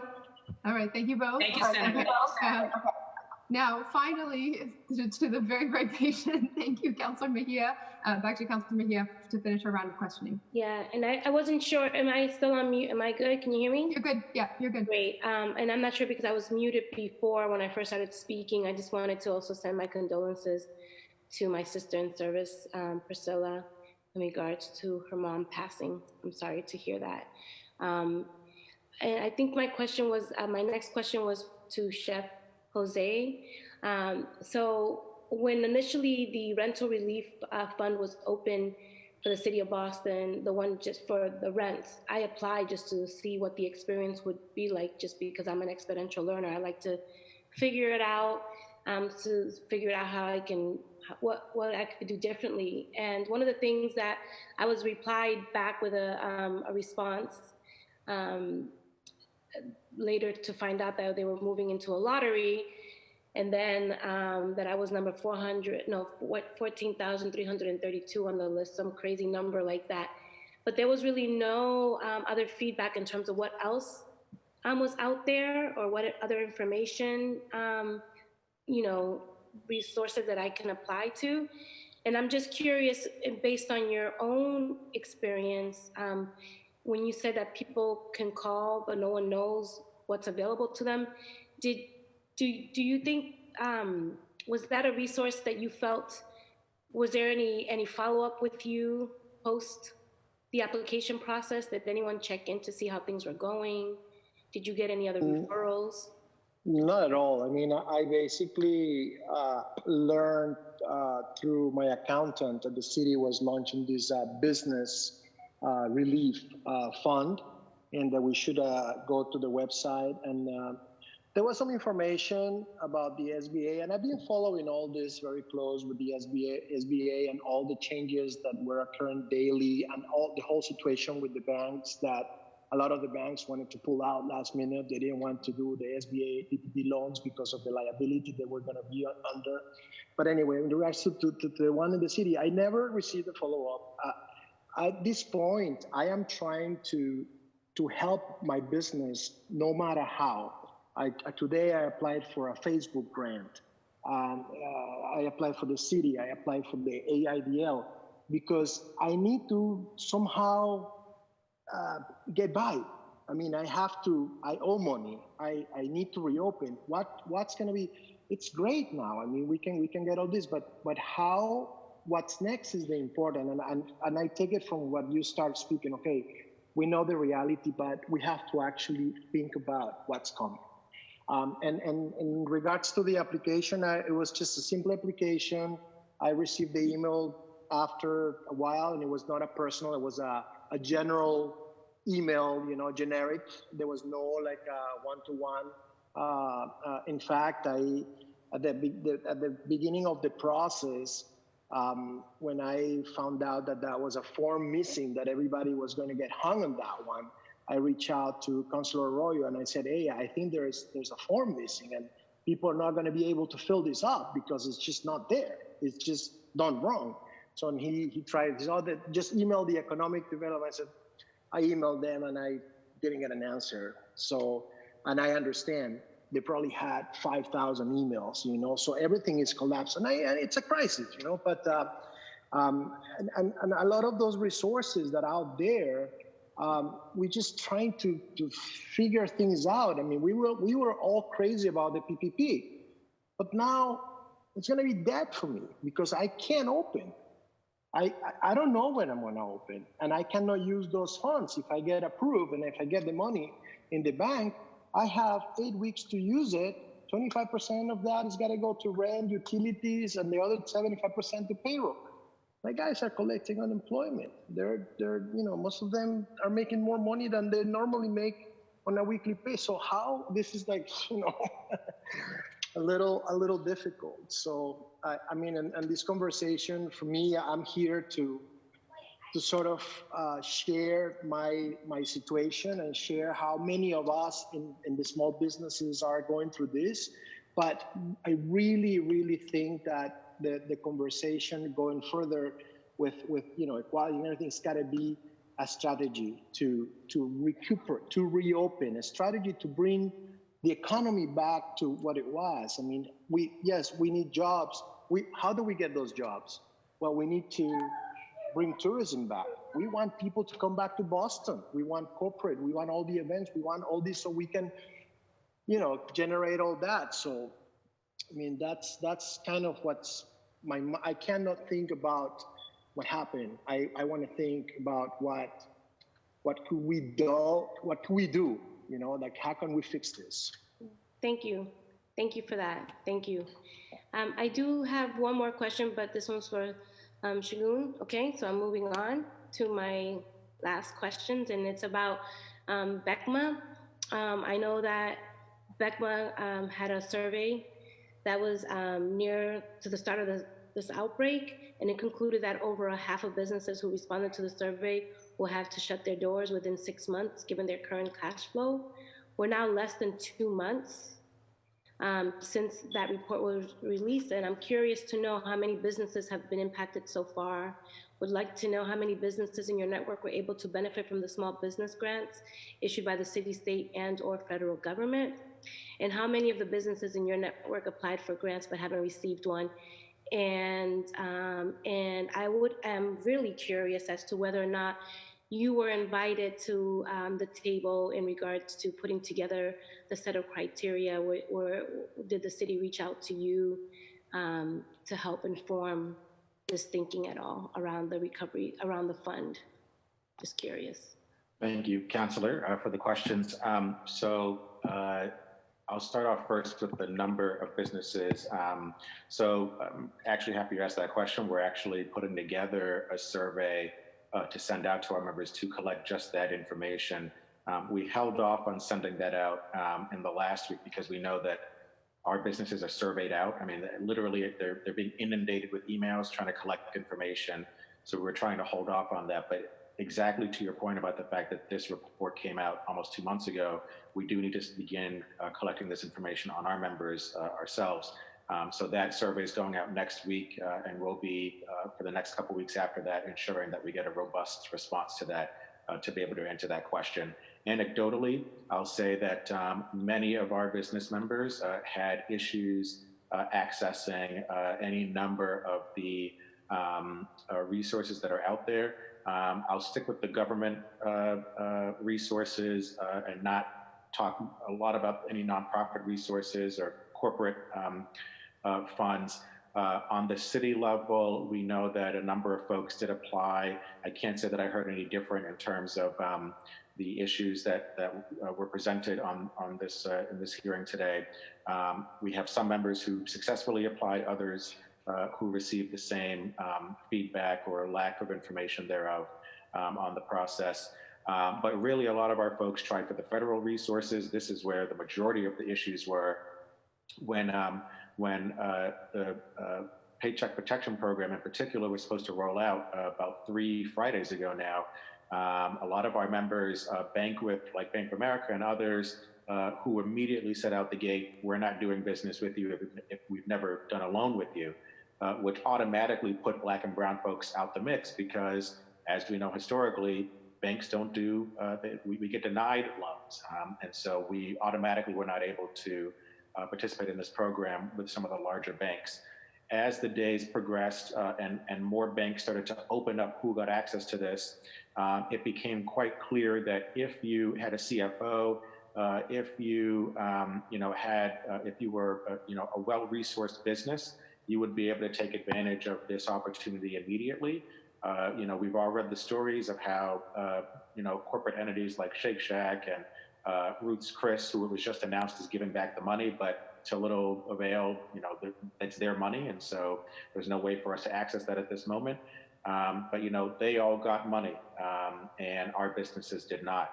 And so there are over 2 million PPP applications still in the queue right now, and we know that many of those are Black and brown business owners who probably again won't have access to that, because what we also know is that banks were prioritizing larger customers to get them access to PPP money. Or what they were doing was, if you had just a slight mistake or didn't include an insignificant document, you were automatically pushed out, and those who had everything are being given priority because they want to stick to this mandate of 10 days of getting the money out the door. Anyway, so a lot of our members had issues. I will say that, on BECMA's side, we established a partnership with Berkshire Bank, who's been a phenomenal partner of ours, and they actually opened their doors to new customers who were referred to them by us. And so any member who reached out to Beckman to say, our bank is not doing business with us or allowing us to access the PPP monies, we were able to send them to Berkshire, and they got their applications processed, and they were able to receive those monies. And we'll be doing the same exact thing when Congress passes this next package this week. In terms of, and then, you know, for the state, you know, Jose mentioned again that, you know, there were $10 million available at the state level. In 36 hours, that money was gone. And what the state reported was that all the applications they received, there were 3,000, indicated that there was a need for $135 million. And that was for almost 2 months ago again. So we know that the need is way more than that right now. So, you know, we know many of our businesses are suffering. Many have had to close their doors. If they haven't closed their doors, they have laid off their staff so that the owners or founders of the business are able to remain to continue the business in some way. And now folks are in a stage of trying to get as much capital as possible. Again, as Jose has mentioned, everyone is doing the same thing, applying to everything as they can. So getting the capital, but also finding ways to pivot their business. To the final question about if we were involved in the process for the city developing the grant fund, you know, we definitely shared our thoughts on the process. I wouldn't say that it was like a huge, you know, task force or something that helped to develop the application process, but certainly did speak with the Chief of Economic Development about past barriers on applications and what our members were experiencing with federal estate programs, and why either we weren't able to submit the application or just didn't want to go through the process in general because it was so difficult and complicated. So I will say that the city did listen to some of our concerns and removed some of the barriers to make it possible for more folks to apply. But again, that's the application process. In terms of reviewing the applications and, you know, all that stuff, we, you know, didn't really have any share any thoughts on that. And so, you know, would love to hear, if the administration were here, what that process was like, and how we can perfect it in the future. Yeah, I think that as we continue to move forward in this conversation around equity and how do we have something that looks, you know, we talk about the recovery phase of this, it's making sure that the voices of the people who are doing the work and living the realities really do inform all aspects of this work. And I think you are a value added in terms of making sure that we're doing things in ways that are uplifting the realities of people who are doing business in Boston, particularly Black and brown folks. And so I appreciate your leadership and think that that's definitely a recommendation that I would have, that I will share with folks so that they get on it. Thank you. Thank you, Councilor Mejia. Councilor Flynn had requested councilor's privilege to get in. I think he has another commitment, so we'll go to Councilor Flynn quickly, and then next will be Councilor Braden, seeing who's still here, Councilor Campbell and Councilor Sabi George, then Councilor Flaherty. Thank you, Councilor Wu, and thank you to the panelists for being here and for your important work that you've done in this city for so many years. This was an informative hearing. I learned a lot from the panelists, learned a lot from my councilors, fellow colleagues. One issue I wanted to focus on, I know Paul talked about it earlier, is the critical role language access plays in not only this pandemic, but in our society. I'm lucky on my staff to have 4 women, and they're all immigrants. They speak Cantonese and Mandarin and Spanish, but I couldn't effectively represent my constituents if I didn't have a staff that was bilingual. I couldn't reach out to the Asian community. I couldn't reach out to the Latinx community, the public housing community that's very large in my district. But it's critical during the budget process, the budget season, is that language access is a critical part of the discussion. And as Paul was mentioned earlier, and I think Michelle mentioned earlier as well, you know, we are seeing a lot of discrimination against Asians across our country. We're seeing assaults, intimidation. Myself and Councilor Wu are sponsoring a resolution next week that has there's actually another resolution in the Congress against anti-bullying, anti-intimidation against our Asian brothers and sisters across our city and country. But discrimination against the Asian community is very real. It's very significant.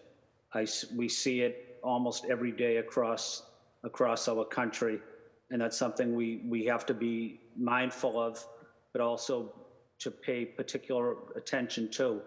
And as we discussed public health issues, last year we were at the Josiah Quincy School with a group of scientists, professional scientists, and they said that Chinatown has the highest rate of asthma of any neighborhood in Massachusetts.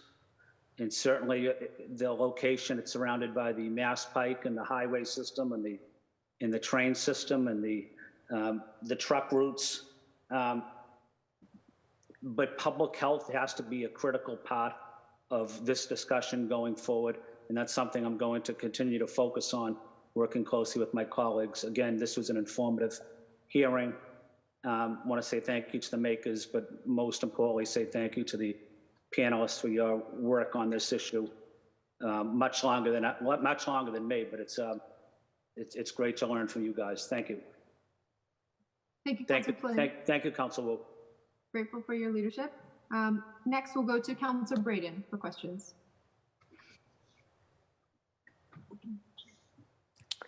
Hello, can you hear me?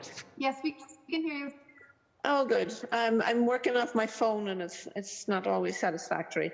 I want to thank the makers for this incredibly important hearing. This is a very, very important conversation to have, not only now, right in the moment of this crisis, but going forward. I'd also like to sort of raise up the issue of particularly around internet access and all sorts of assumptions about the accessibility of broadband for families at home, but also for small businesses and folks who are gig workers. I feel that it's past time that in Boston we have more of a publicly accessible internet system that would support small businesses, and so that we wouldn't find ourselves in this crisis of scrambling to find hotspots and, you know, just really that infrastructure would support so many, is a great leveler in many ways. And I feel that that's an important piece of the conversation going forward. I don't have any particular questions. I've learned so much from listening to the conversation this afternoon, and I really thank you for holding this hearing, and I look forward to working with you all going forward. Thank you. Thank you very much, Councillor Braden. Next was Councillor Campbell. Thank you to the makers. Thank you, Councillor Wu and Councillor Arroyo and Councillor Mejia for this important hearing and important conversation. Thank you to the panelists as well for your participation and your ongoing advocacy with respect to these issues.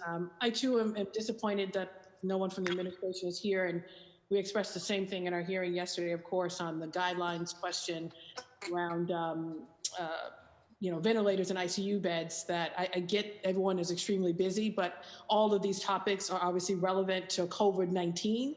And so I think it's important that we take time to have these conversations. I could see if they weren't related to what we were talking about, I get that. So just wanted to put that on the record and raise up or echo what has already been said around the persistent inequities in communities of color.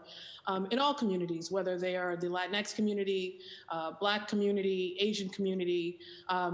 Sometimes those disparities show up differently, and they have different stories and different contexts attached to them based on a history, but they're all important to raise up. And I think what this hearing is demonstrating is that we all have to come together to solve these persistent inequities, and that this is the time to do that. I just had a couple of questions. One, I wanted to thank the small business owners that participated in this call, because we're hearing from a lot of business owners from our districts. Mine is largely Dorchester and Mattapan. But the small business owners that talked about our city's small business relief fund. I think if we had had some business owners at the table at the outset doing the planning, we would have, I think, got some things done some things a little bit better. It was really hard there was lack of notice, lack of some equity in the process. There's still questions around what is the need, right, for the businesses that are suffering right now.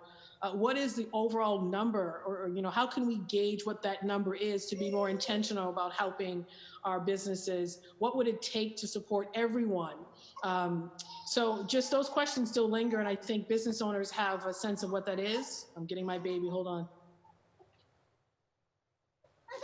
Hey, Aiden. Hey. The work continues, but I think, I just wanted to thank the small business owners in particular for raising up concerns around the application process, things that could have been better done before we launched that. But one question I do have, and maybe this is for BECMA, is, who is right now helping businesses think about repurposing in the midst of COVID-19? We have a lot of businesses of color in particular. Hey, little peanut. A lot of businesses of color in particular who are, could repurpose to meet immediate needs in COVID-19 to keep them afloat. Who's helping businesses do that? And then where is the capital to immediately help them expand and do that well? Thank you. And Aiden says thank you. To that, I appreciate the question.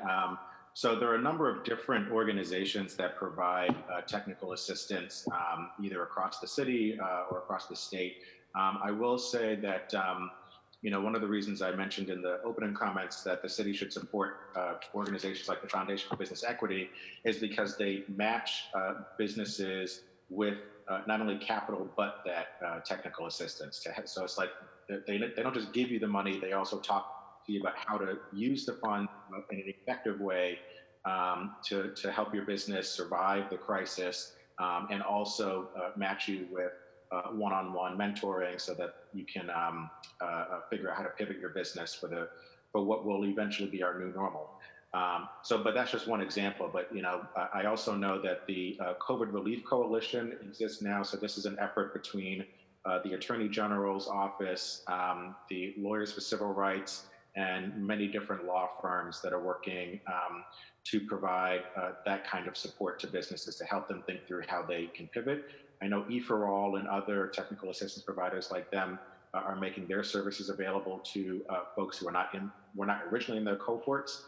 I think though this speaks to an unstated point of communication and getting that information out to small businesses. Try to do that with our membership.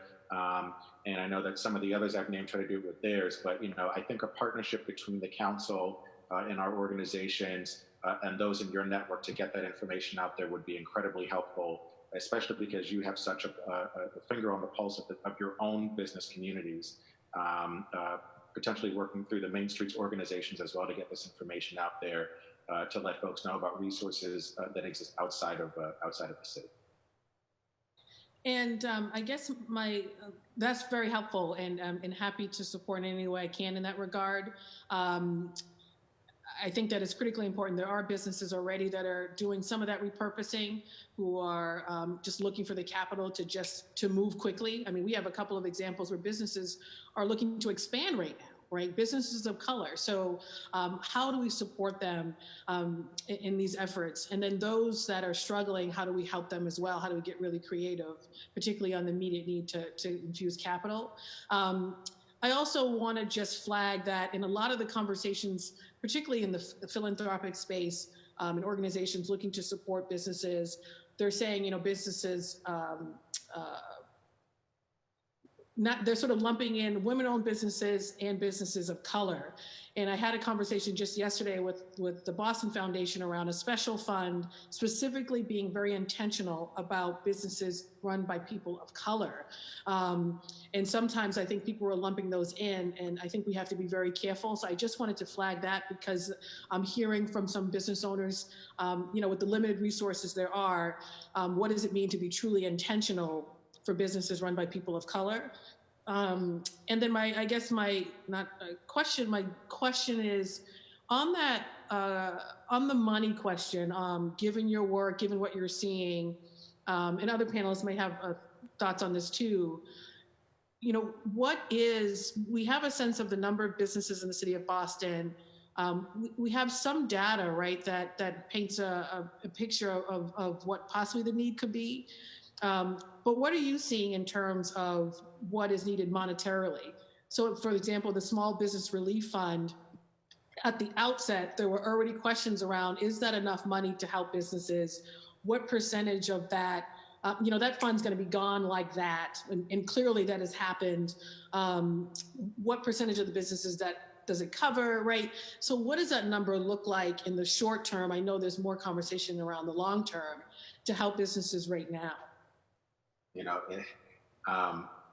I appreciate that question, and I appreciate it because there probably is literally no way to answer the question because our businesses were already in such a precarious position before this even happened that to wonder what that figure would be to help them survive, we would never meet it.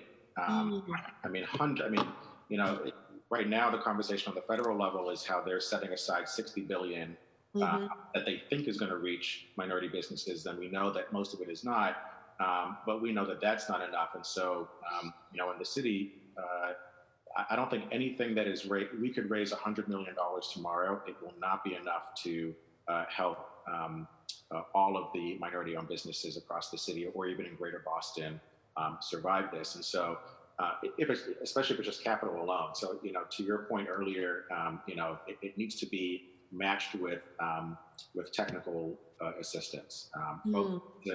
If we just give people money, it just won't be enough. I think helping people to figure out how to pivot their business will be important. But in terms of the money number, I don't think anything that's raised will ever meet the need. But I think we should be raising as much as possible nonetheless in order to save as many businesses as possible. Because, Senator Wilkerson said in her opening comments, if we're saying that, half of businesses are going to fail, multiply that by 3 for Black and brown communities, but this city will not survive if even half of our minority businesses fail, because minority businesses are the ones keeping the city going.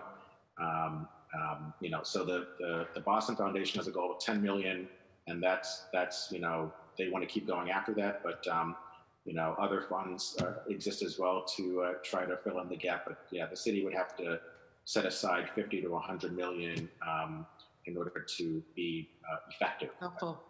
And my last question is, I've been hosting these neighbors helping neighbors conversations as a way to get at that innovation and creativity in the community on the ground. Government, as we already know, is slow to respond. If we don't change the way in which we do business, we will always be reactive and just late, frankly. So as a parallel track, looking at how can community and residents play a role in the solutions, right? So I've been telling a lot of residents, whether it is donating to our businesses, buying gift certificates, still frequenting places, people are still, bringing their dogs to some of the local businesses, right? Right now we're getting masks from a seamstress, right? So we're doing things on the ground level and community to be creative to help businesses. So my question is, what are you seeing where the community could be doing their part to help our businesses, particularly businesses of color, stay afloat and thrive? Yeah, I would say exactly that.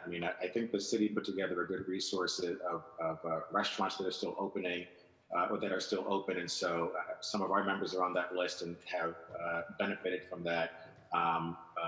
Working with businesses who may have been producing a product before but can shift to making masks, I think is also important, which is why if the city is purchasing masks, they should be focused on local businesses who are producing those masks.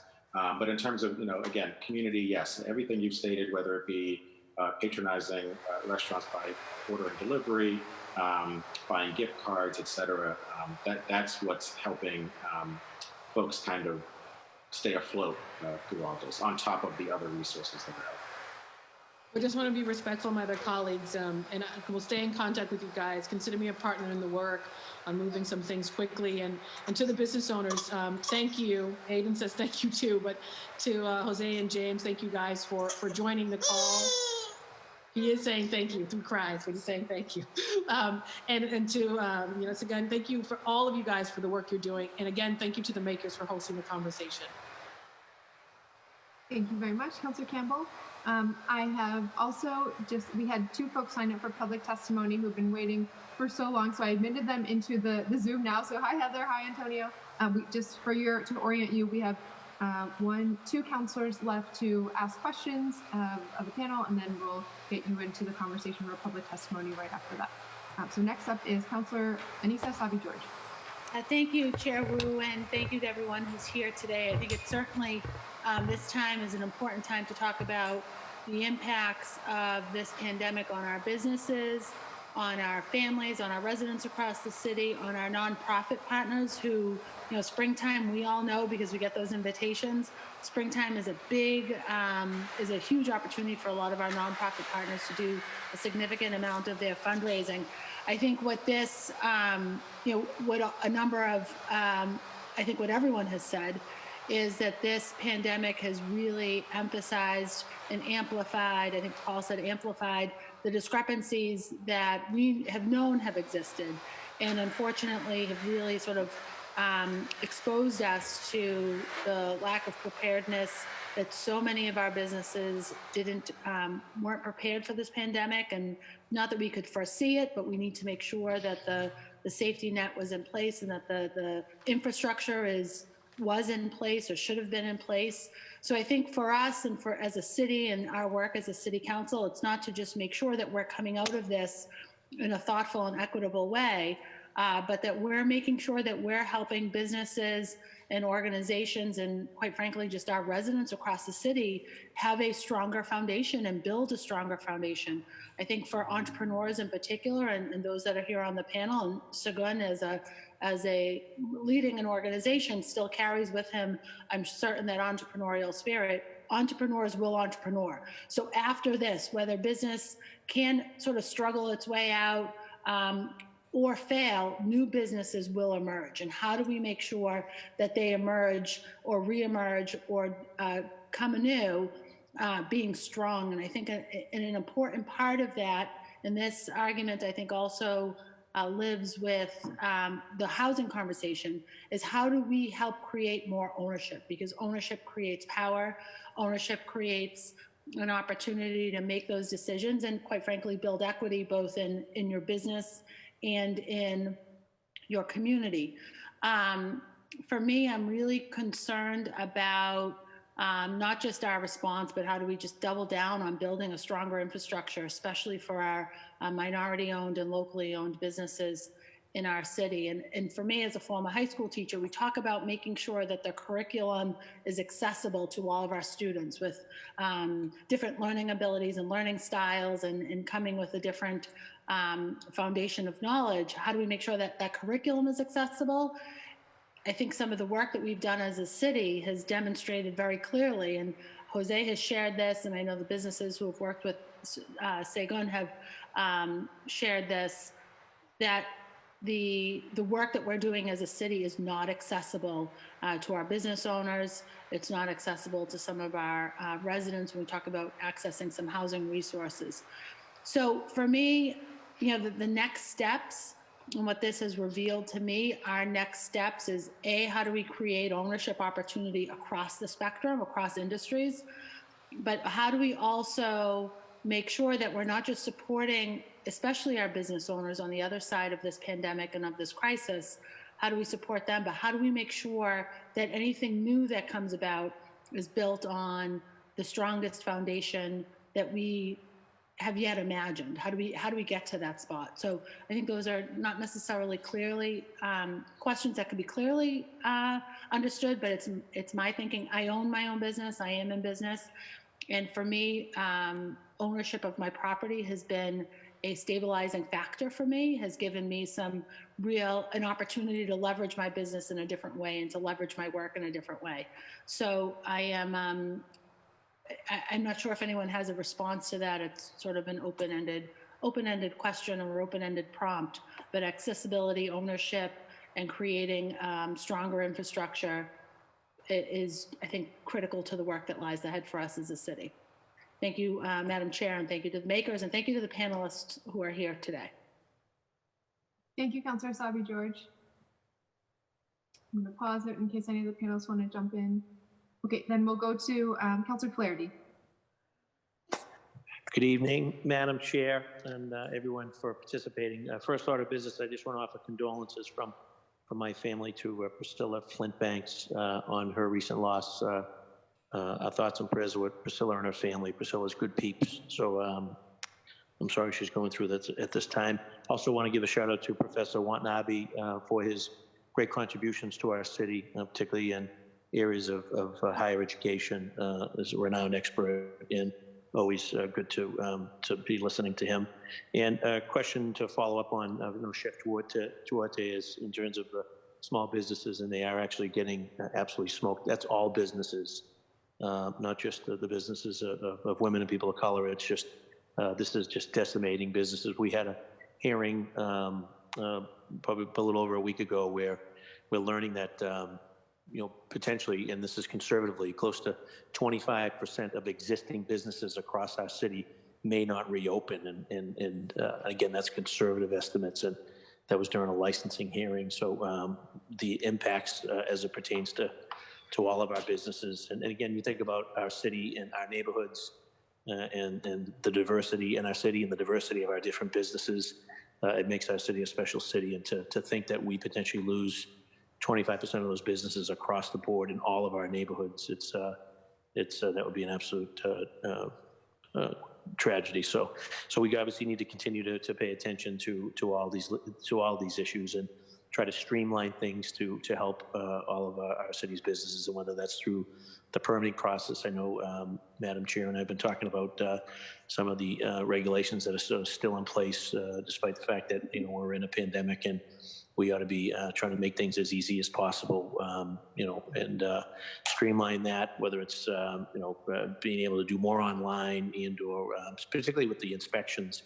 I know that we were on a call this morning. We learned that the mayor was corralled, I think, all of his inspectors. I think there's probably, there's well over 100, possibly close to 200 inspectors across the board in the city. And with these new protocols coming into place and making sure that these inspections are done, because the number of projects and permits that are now being held means that they're going to have to do either double or potential triple time just to keep up with the flow. And so I'm happy to see that obviously he is aware of that and has reached out to all of his inspectors as a way to kind of introduce them to the new protocols that moving forward, our lives and some of our policies are changing. Our hope is that this doesn't boomerang. There's some talk, obviously, in TV and radio that there's concerns that this thing may come back in the fall and potentially could come back and be even more vengeful. So I want to be mindful of that. And obviously, it was great to listen to the testimony today, obviously multitasking. While this was on, we had a Zoom with the Cape Verde community, had one with the Somali community earlier. I know that he has been organizing ones with the Latino community. So lots of things happening throughout all of our neighborhoods and all of our communities, and happy to serve as your at-large counselor and here to be of any assistance that I can to our small local businesses and make sure that we get folks back on track, and wherever we can make things easier and streamline things to get them back on their feet is where I'm going to be and who I'm going to be supporting. And lastly, I know I'm assuming Suzanne McGlone is still on. I'd love an opportunity to come over and when it's safe to do so, to spend some time in her class and learn a little bit about the things that are going on in her school and her classroom. And as a footnote, my mother was a McGlone, so for all we know, we may be related. So happy to get over to her class and see what's happening over there and find ways we can partner together. So thank you, Madam Chair. Thanks to lead sponsors, and thanks for everyone for participating and for lending their ear and their expertise to a very important topic. Thank you. Thank you very much, Councillor Flaherty. Now, I know we're running a little long on time, and some councillors may have second round questions. Before we circle around, I do want to make sure we're bringing in two folks who had signed up for public testimony. So we'll start with Heather White and then go to Antonio Ibanez. Thank you, Madam Chair. I'm Heather White, and I'm the founder and CEO of Trill Fit, a boutique fitness studio in Mission Hill. We're Black women-owned, and 88% of our staff are women of color, and our mission is to decolonize wellness through our programming and our approach. Before we closed due to COVID, Trill Fit was on a 50-day streak of sold-out classes. We're welcoming over 1,200 people into our studio each month. And since we've closed, we've gone virtual, and we've been able to welcome almost 10,000 people into our programming through Zoom and YouTube. But we're not charging for any of this content. It's really important to us that this content is widely accessible by everybody, so we have removed all costs and all barriers. So even though we've been able to grow our online presence, we still have a ton of ground to make up. We've lost 40% of our revenue, which previously came from foot traffic and drop-ins, so momentum for us looks completely different now. Again, we're keeping all of our digital classes free so that we can ensure that Bostonians who need access to health and wellness programming can get it. And what we're looking to from the city is point blank, we need Mission Hill to survive, period. The city needs to be really targeted in its support, and it needs to invest heavily in small businesses, Black and Brown owned and operating businesses, LGBTQ owned businesses, and businesses that are operated by folks from historically marginalized groups that are being hit by COVID the hardest. First come, first serve is just not gonna work here. And from my perspective, there's so many ways that the city can be collaborative and creative in working with small businesses and in helping to get residents what they need while also supporting small businesses. So for example, we've started conversations with Boston Public Schools around how can we bring our family and youth content to them since kids are out of school, summer is coming, and they need health and wellness opportunities more now than ever. We know that there's a gap between what they would have gotten at school and what they're getting at home, and especially for Black and Brown children, what are we doing to address that? Most boutique fitness companies right now are trying to keep folks physically healthy, which is great, but for us, we're focused on physical, mental, and emotional well-being. So for us, we really need to ensure that our community members are well. And for us, that means that they're safe in their homes, that they have access to what they need, food, resources, and they have access to physical, emotional, and mental health and wellness programming. And most importantly, we just need them to survive because we're in prolonged isolation right now. So to the city, and it's unfortunate that the administration isn't here, but we need their dollars and we need their creative support and collaboration. And most of all, we just need them to think about us as they continue to think about what Boston's recovery looks like.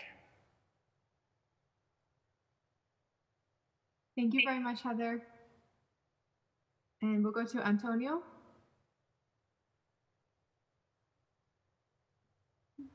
I'm trying to unmute you.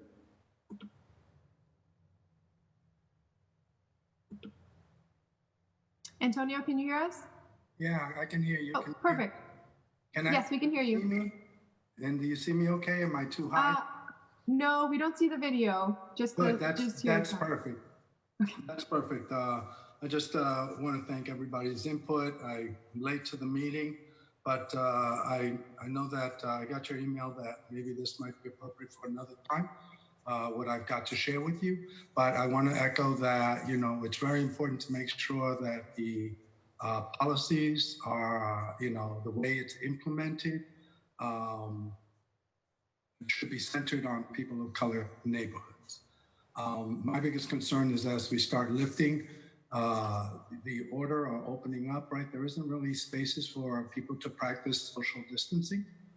So I can talk with more detail at another time of an actual plan that can be, piloted in Roxbury, but can also be done in other neighborhoods. And a lot of it is an opportunity for, of course, this is affecting the health and safety and the economic well-being of people of color.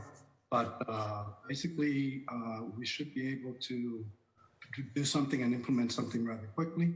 And I'm not going into details about it right now, but I think I'm just gonna get off now and let you guys wrap up your meeting. I know this has gone kind of long for you, all right? Unless there's any questions for me, but Antonio, you have waited so long, and yeah. as I mentioned by email, I think we'll have a hearing on, more directly focused on the topic that you're interested in, the idea that you had suggested. But, while you have the floor, please, feel free to talk about whatever you want to talk about, whether or not it's directly on this. So feel free to go into a little bit of detail on your plan too. Right, I'll just read the email that I sent, and it can be forwarded by you to other people. Okay. Like later on. I appreciate you doing that for me.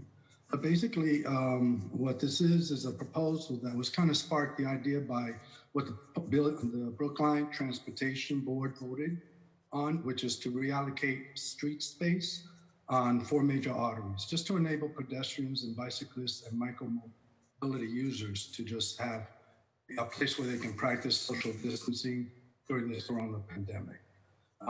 And so basically what's being proposed is to be able to do this is basically that we just, yourselves, the mayor, along with the other departments and the commissions and agencies, to be able to just open up, reallocate the space on Roxbury on Warren Street and Martin Luther King Boulevard. And what this was accomplished is that you would eliminate 1 motor traffic lane, and then you'd be able to move the parking spaces over left of the bike lanes, and that would create basically a shared street area where people can walk to school, to work, or to school later on, but also within the neighborhood to, participate with local businesses.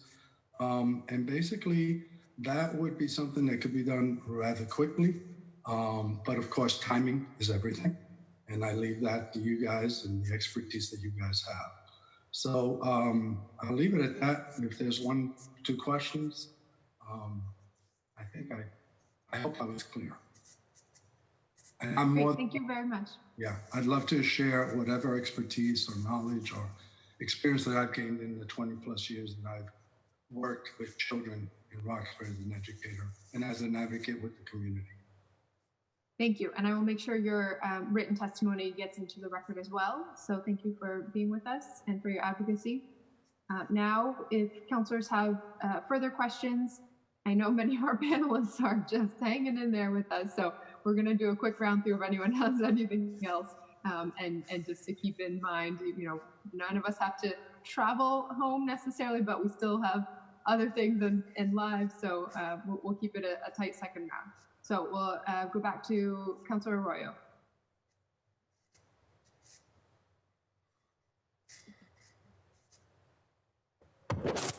There we go.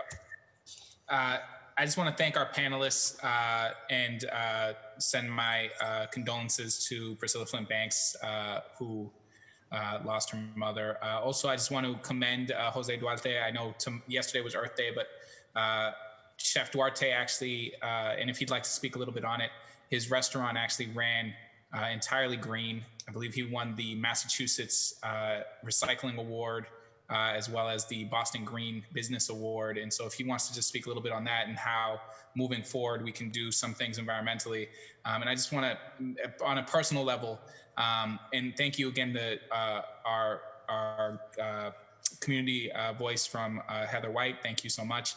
But on a personal level with Chef Duarte, when I was sworn in, that's where we went that day. And so, Chef Duarte is somebody who has operated in the North End for a long time, was really pioneering on some very progressive, great different practices, including his green practices and really working well with his staff. And so my question for you, if there is one here, other than just giving you a chance to kind of explain ways in which you are pioneering on the green space and ways in which we can do that in the future in a more equitable way, is ways in which we can really help your staff. I know you have staff that are Boston residents or maybe not, but ways in which when we talk about an economic recovery for businesses, we're also keeping in mind that for folks like you, staff are like family. And you've mentioned you have staff who just gave birth, and ways in which we can try to tailor some of our things so that when we're giving relief, we're also giving relief to perhaps your staff in doing so. So if you just, if you can't answer that, fine. But just on the other front, and you'd have to unmute, and I'm done there. Thank you, everybody, for participating. Okay, I'm here. Yeah, thank you again. In regards to the staff, I think the best opportunity for me is to bring them back to business, is to continue supporting them by giving them their jobs back. In the meantime, I'm personally helping some of them.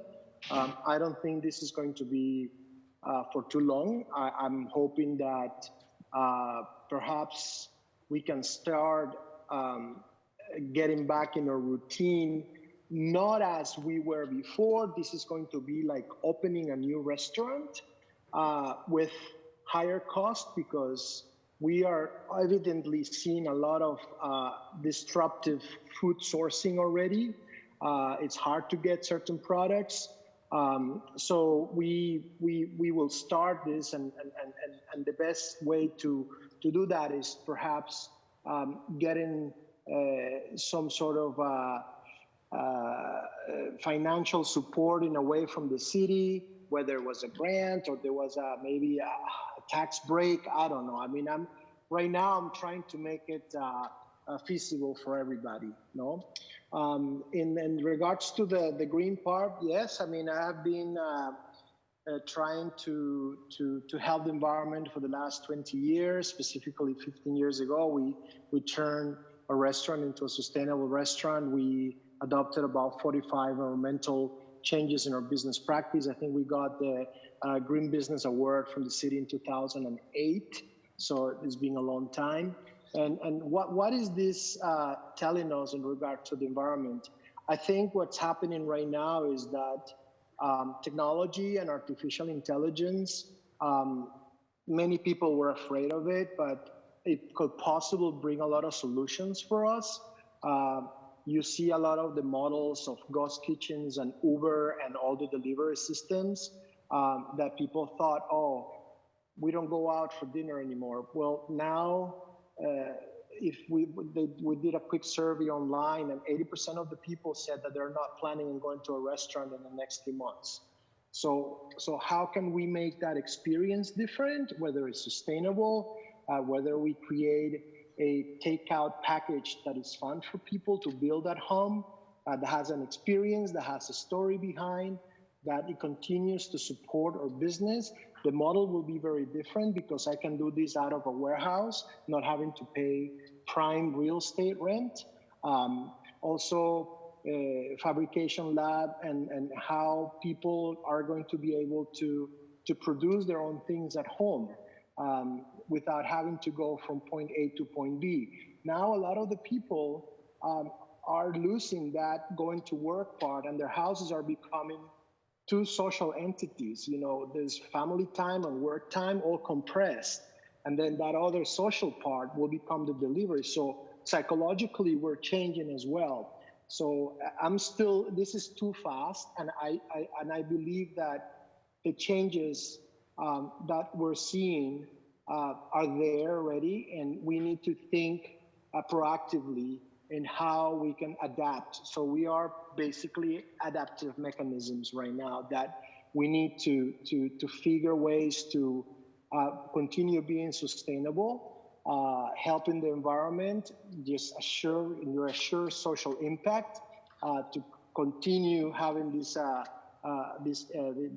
relationship with our communities and with everybody. That's it. Great, thank you so much, Chef. Thank you, Councilor Arroyo. Councilor Mejia. Hi, yes. Thank you. I didn't get to ask a question to Heather earlier, so I just heard you speak now, so thank you so much for joining us. I wasn't aware about your boutique, but you know, when the doors open up, I'll be in Mission Hill handling my business. But I do have a question and just want to uplift the issue around physical wellness and also social and emotional mental well-being. I think those two things kind of go hand in hand. You know, my mom was recently laid off three weeks ago, and she's been extremely depressed. And we've been using yoga and Zumba at home as a way to uplift her spirits.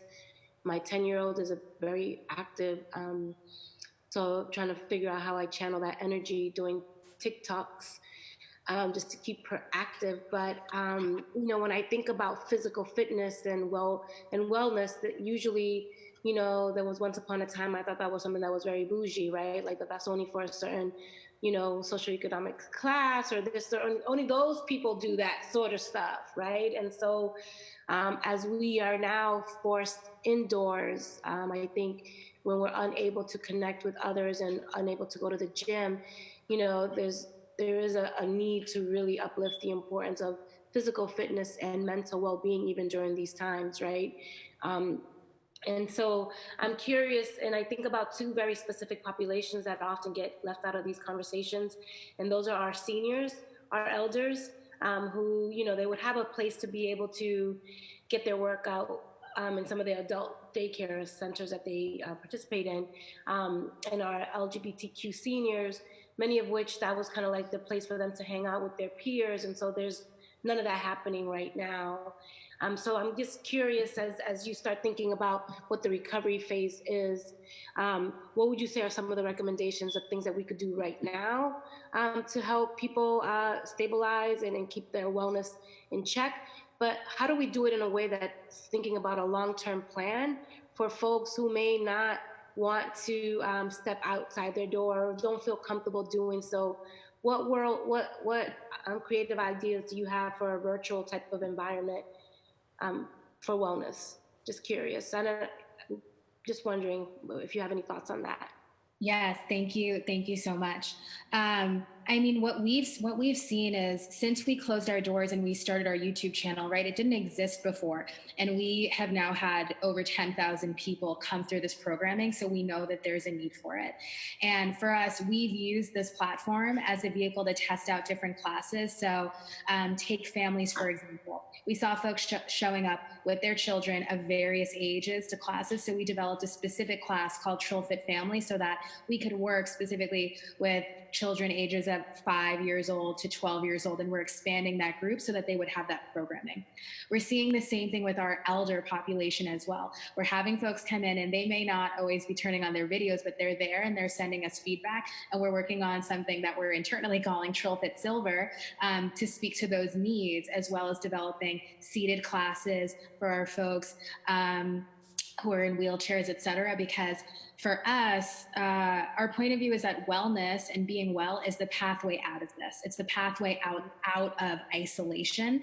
And it's more important than ever, because we have folks sending us emails and DMs and comments every single day telling us that this is saving them. So we know it's important. We know that having a routine is important, that establishes, some sense of normalcy during this time. And we have to continue to think about folks' physical and mental well-being as a pathway out of this in terms of recovery. Thank you. Amelia also says hello. Oh, hey, what's up? Are you good, Councilor Mejia? I think I am all set for questions, and I'm going to assume there'll be a wrap around for Definitely. Okay, thank you. So before we go to the next counselor for questions, I want to bring in Taylor Andre, who joined us in the public testimony room. So we just brought her in. Taylor, can you hear us? I'm trying to unmute. Taylor, are you there? I am. Can you see me? Can you hear me? We can hear you. Can't see you. I'm not sure. I started my video. There we are. There you go. Hey, so initially, first of all, I want to apologize. I've been on Zooms all week, like the rest of us. So I'm not sure what I missed or what has been said already, but one of the things that I wanted to address is the email was, how can we be more equitable after COVID-19? And I think we have to be honest, we weren't equitable before COVID-19, and we weren't doing what we needed to do as a city before COVID-19. So, we have ordinances in place that are not being adhered to, and there's no structure, and, certain sites are working where other sites don't have access or permission to work, where information is extremely selective. I think as far as city council is concerned, you guys have been, and I want to say like individual councilors have been actively engaging their constituency, but as the city and as the whole, like there's a lot of information that's slipping through the cracks. I personally, as a real estate agent, have been directly affected by COVID-19, and no one wants to sell their house in this market. Nobody wants to buy a house in this market. People are terrified to even leave their house, let alone go look at someone else's home as a possible purchase. And so I applied for the relief, and I want to say like within 12 hours, I got a denial letter. On what basis are, and barbershops, nail salon shops, like everyone's being denied. From my limited network that I'm involved with, I don't know anybody that got city funding, city monies. And there was something that I posted and a lot of you were tagged in that was an echo of Diane Wilkerson, where we already were told how we were 0.1% of the funds, that billions of dollars that came in through the construction boom. As far as women-owned businesses, minority-owned businesses, disadvantaged businesses, and we weren't equitable then. What are we actually going to do, or what's in place for future to make sure that we are making sure that those that deserve have an equitable space to receive? And so it's annoying for me, because the question is, how do we improve now that COVID-19 is here? But I think the real question is, what weren't we doing before that we should have been doing that now COVID has unmasked and true colors are being shown? So what can be done to improve? Say hi. So I just want to point that out. There's a lot of businesses that, as you guys know, aren't making any money, that are failing, and that have families.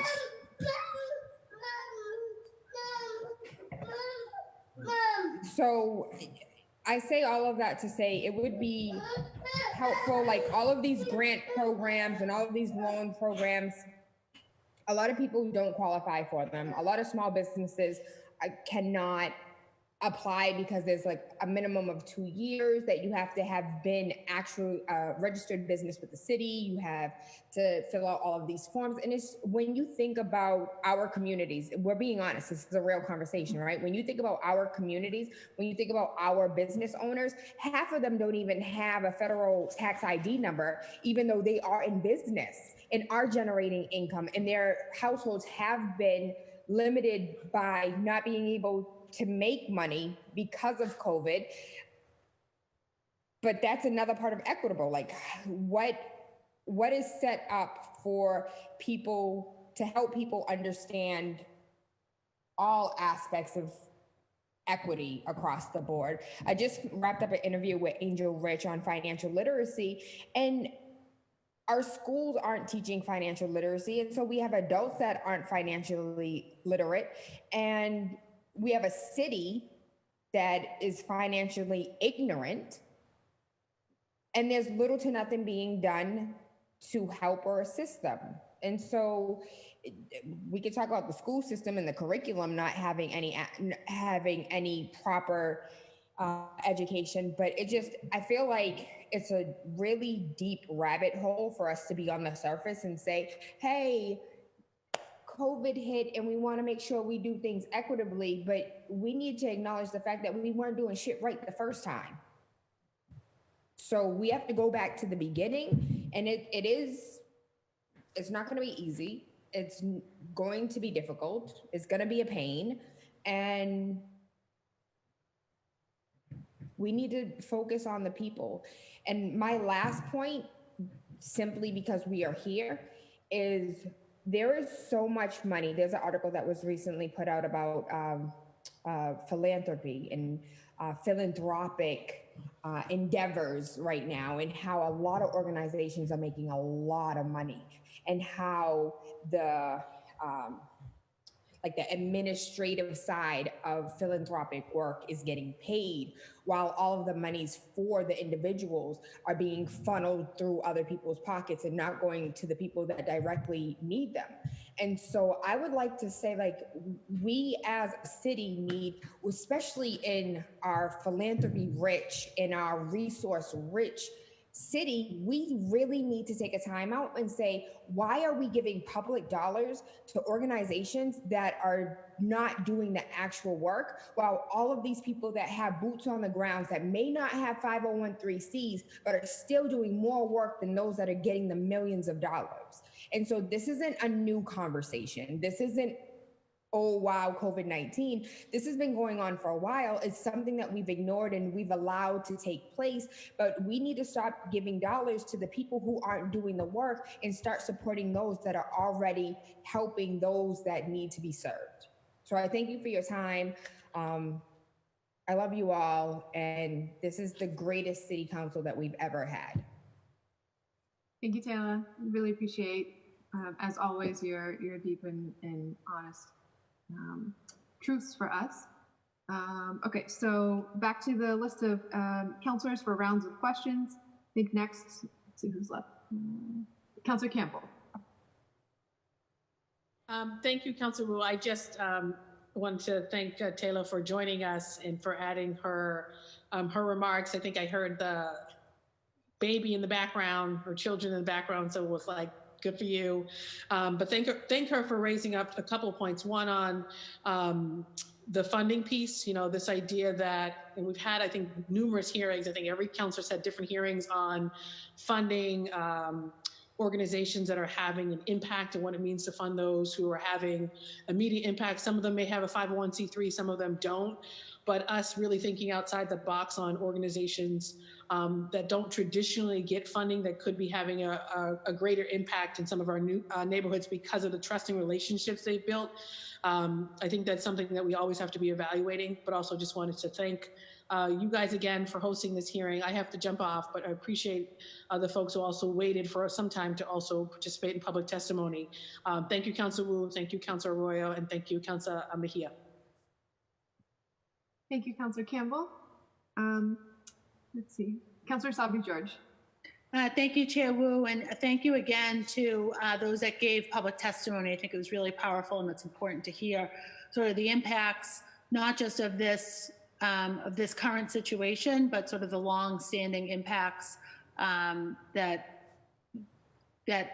the system has created for your businesses, and have really sort of stunted your ability to grow as a business and or as organizations. So Heather, I look forward to your workouts, and Taylor, I really appreciated your commentary as well. Andrea referenced it, and I think it's really powerful to just sort of hear the frankness of your experiences and the impacts. Again, not just in my questions earlier in this segment, my this conversation around our response to the pandemic and what we're going to do following, but really the long-standing challenges that our businesses and organizations that exist throughout our city to serve our residents, that long-standing impact, and especially minority-owned businesses, the impact that the system has had on your in stunting your ability to grow and thrive and be strong businesses. So thank you, everyone, too, for sticking it out, because this has been a long hearing, but I think a really thoughtful and meaty hearing. So appreciate that, appreciate all of you and the work that has been done and certainly continues to be done. Thank you, Madam Chair. Thank you, Councilor Sabi George. Okay, so before the last thing, which will be just closing statements from the co-sponsors, I wanted to ask one question, and so if we could keep the answers really maybe just 30 seconds from each of the panelists, and I'll, if Heather and Taylor want to jump in too, please do. So if you just have one thing that you want the city to be focusing on urgently, immediately, 30 seconds, what is it? I'll start. I want the city to be mindful that schools are closed for the rest of the year. Daycares don't open until July, and people are expected to make money. How? Perfect. Thank you, Taylor. I see Professor Watanabe next. I just wanted to say something, taking off of some of the final comments that are made about the sector that's often forgotten, and that's the nonprofit CBO sector. And I'm not talking about those that are making millions upon millions of dollars. I'm talking about those that provide activists, organizers, and service providers. And they may be lucky to have 1 or 2 staff, and they do their fundraising by having a dinner in Chinatown or having a festival. And they're really being hurt very badly. And I don't have to tell the city councilors this, because many of them I know come from backgrounds where they worked and got established in these kinds of organizations. But I hope that we don't forget about them in terms of trying to provide something. They provide jobs, they provide important roles to play, and they are disproportionately represent people of color as well within the people that they serve and the people that they employ. So I just want to make sure we don't forget them. Thank you, Professor. Who else would like to jump in? Shugan or Heather? Heather, go ahead. Here.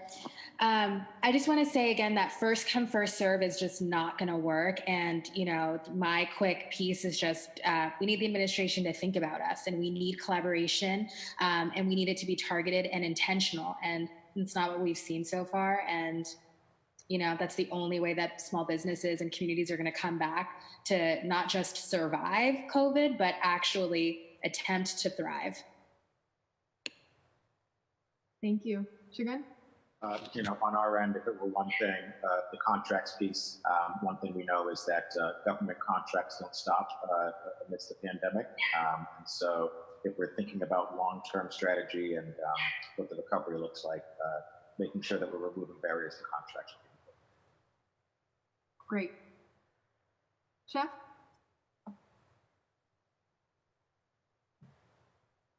Oh, let me unmute you. One second. Okay. Go ahead. Chef Duarte? But yes, okay. I was about to leave. I didn't know.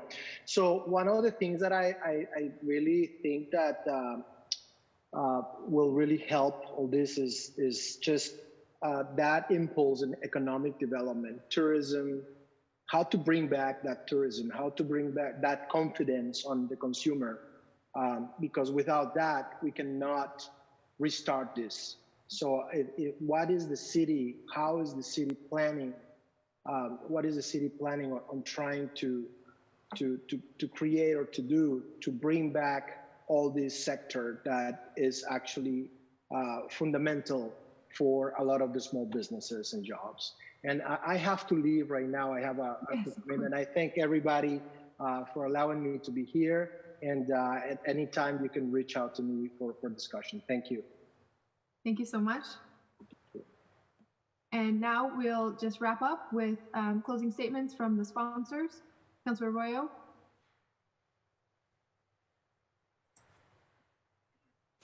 One second, just trying. There we go. I just want to thank again every panelist that stayed, everybody who stayed to make comment. I think a couple of things that we know and should take away from this is that the city and frankly the country and the state, and there's a long history of this, has left communities of color out of their planning, out of their, they're not the intended ones for resources many times. First come, first serve won't work for communities of color because we're never the first served. And so those are real issues that need to be addressed moving forward. I'm just going to make sure that it's clear that, Councillor Campbell brought this up. I think in the strongest possible terms. I'm going to say it now. The administration wasn't here today to talk about racial equity in a recovery. They weren't there yesterday to talk about racial equity in our guidelines. And if we are going to lead on this, if we're going to move forward as a city, it's incredibly important that the administration, when councilors of color, when community members of color are trying to convene to figure out the vision and the future for themselves in this city, that the city be at the table to ensure that they're hearing them. And so my hope is moving forward that the city makes time to attend hearings where the community is there to speak to their issues directly. Their presence today, I think Councillor Janey President Janey said she had questions for them. I certainly had questions for them. I think our panelists had questions for them. Their absence was felt in a real way. And I think moving forward, we need to see more collaboration with our community members and more focus on our communities of color when their issues are raised. It's very difficult for me personally to see folks at budget meetings and budget hearings that could have just as easily been here today to talk about these issues. And so, you know, those are just me being as honest as I can be in a very public setting about what I expect to see from our administration as a resident of Boston, as somebody who understands the impact and the longstanding history of our communities being locked out of recoveries, of being the first ones to suffer the deepest during crises.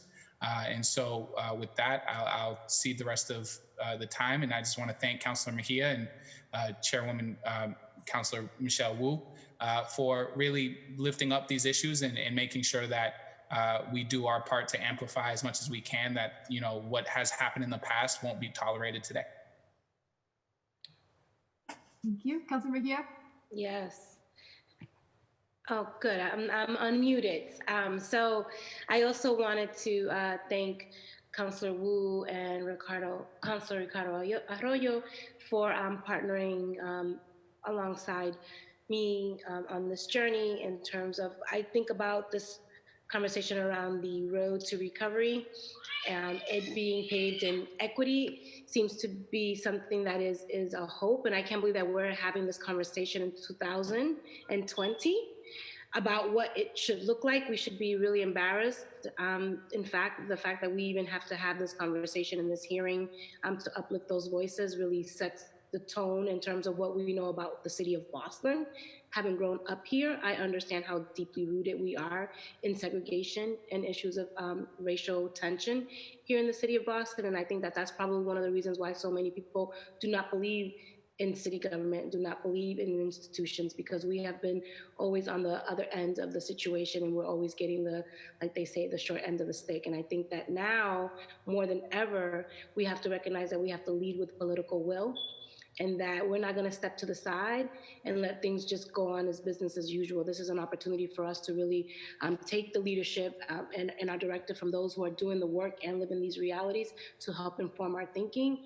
And that's the type of leadership that I am looking forward to as we move beyond this dialogue, because I'm tired of having the same conversation. We already know what we know, and we're here just speaking it to each other. Like I was at a hearing yesterday, speaking to people who deeply care about racial equity in the health equity space. And here I am today talking about racial equity with people who deeply care about it, and those who need to hear it are not here yet again. And so I think that that really sets the tone for why so many people feel unheard. And I think this is where the opportunity lies in how we move forward. And so I'm looking forward to joining every single one of you in this journey. And I'm really grateful for those who testified today, who continue to show up, who recognize how important you are in this process. And I'm looking forward to being a partner with you all as we move forward, because as you know, nothing about us without us is for us. And every day we're on that menu.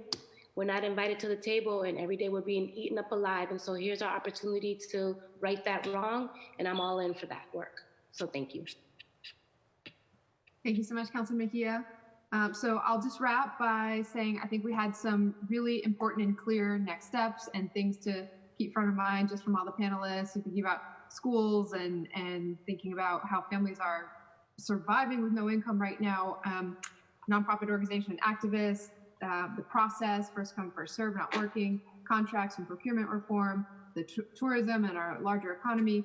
From earlier in the hearing, talking about even just the City of Boston's relief funds, where's the data on how those have been distributed? So I think we have some clear next steps for the three of us sponsors to go back to and figure out how to move this forward in partnership with community. So I want to thank everyone for participating, for being with us until the end here, for all my colleagues and community members and panelists.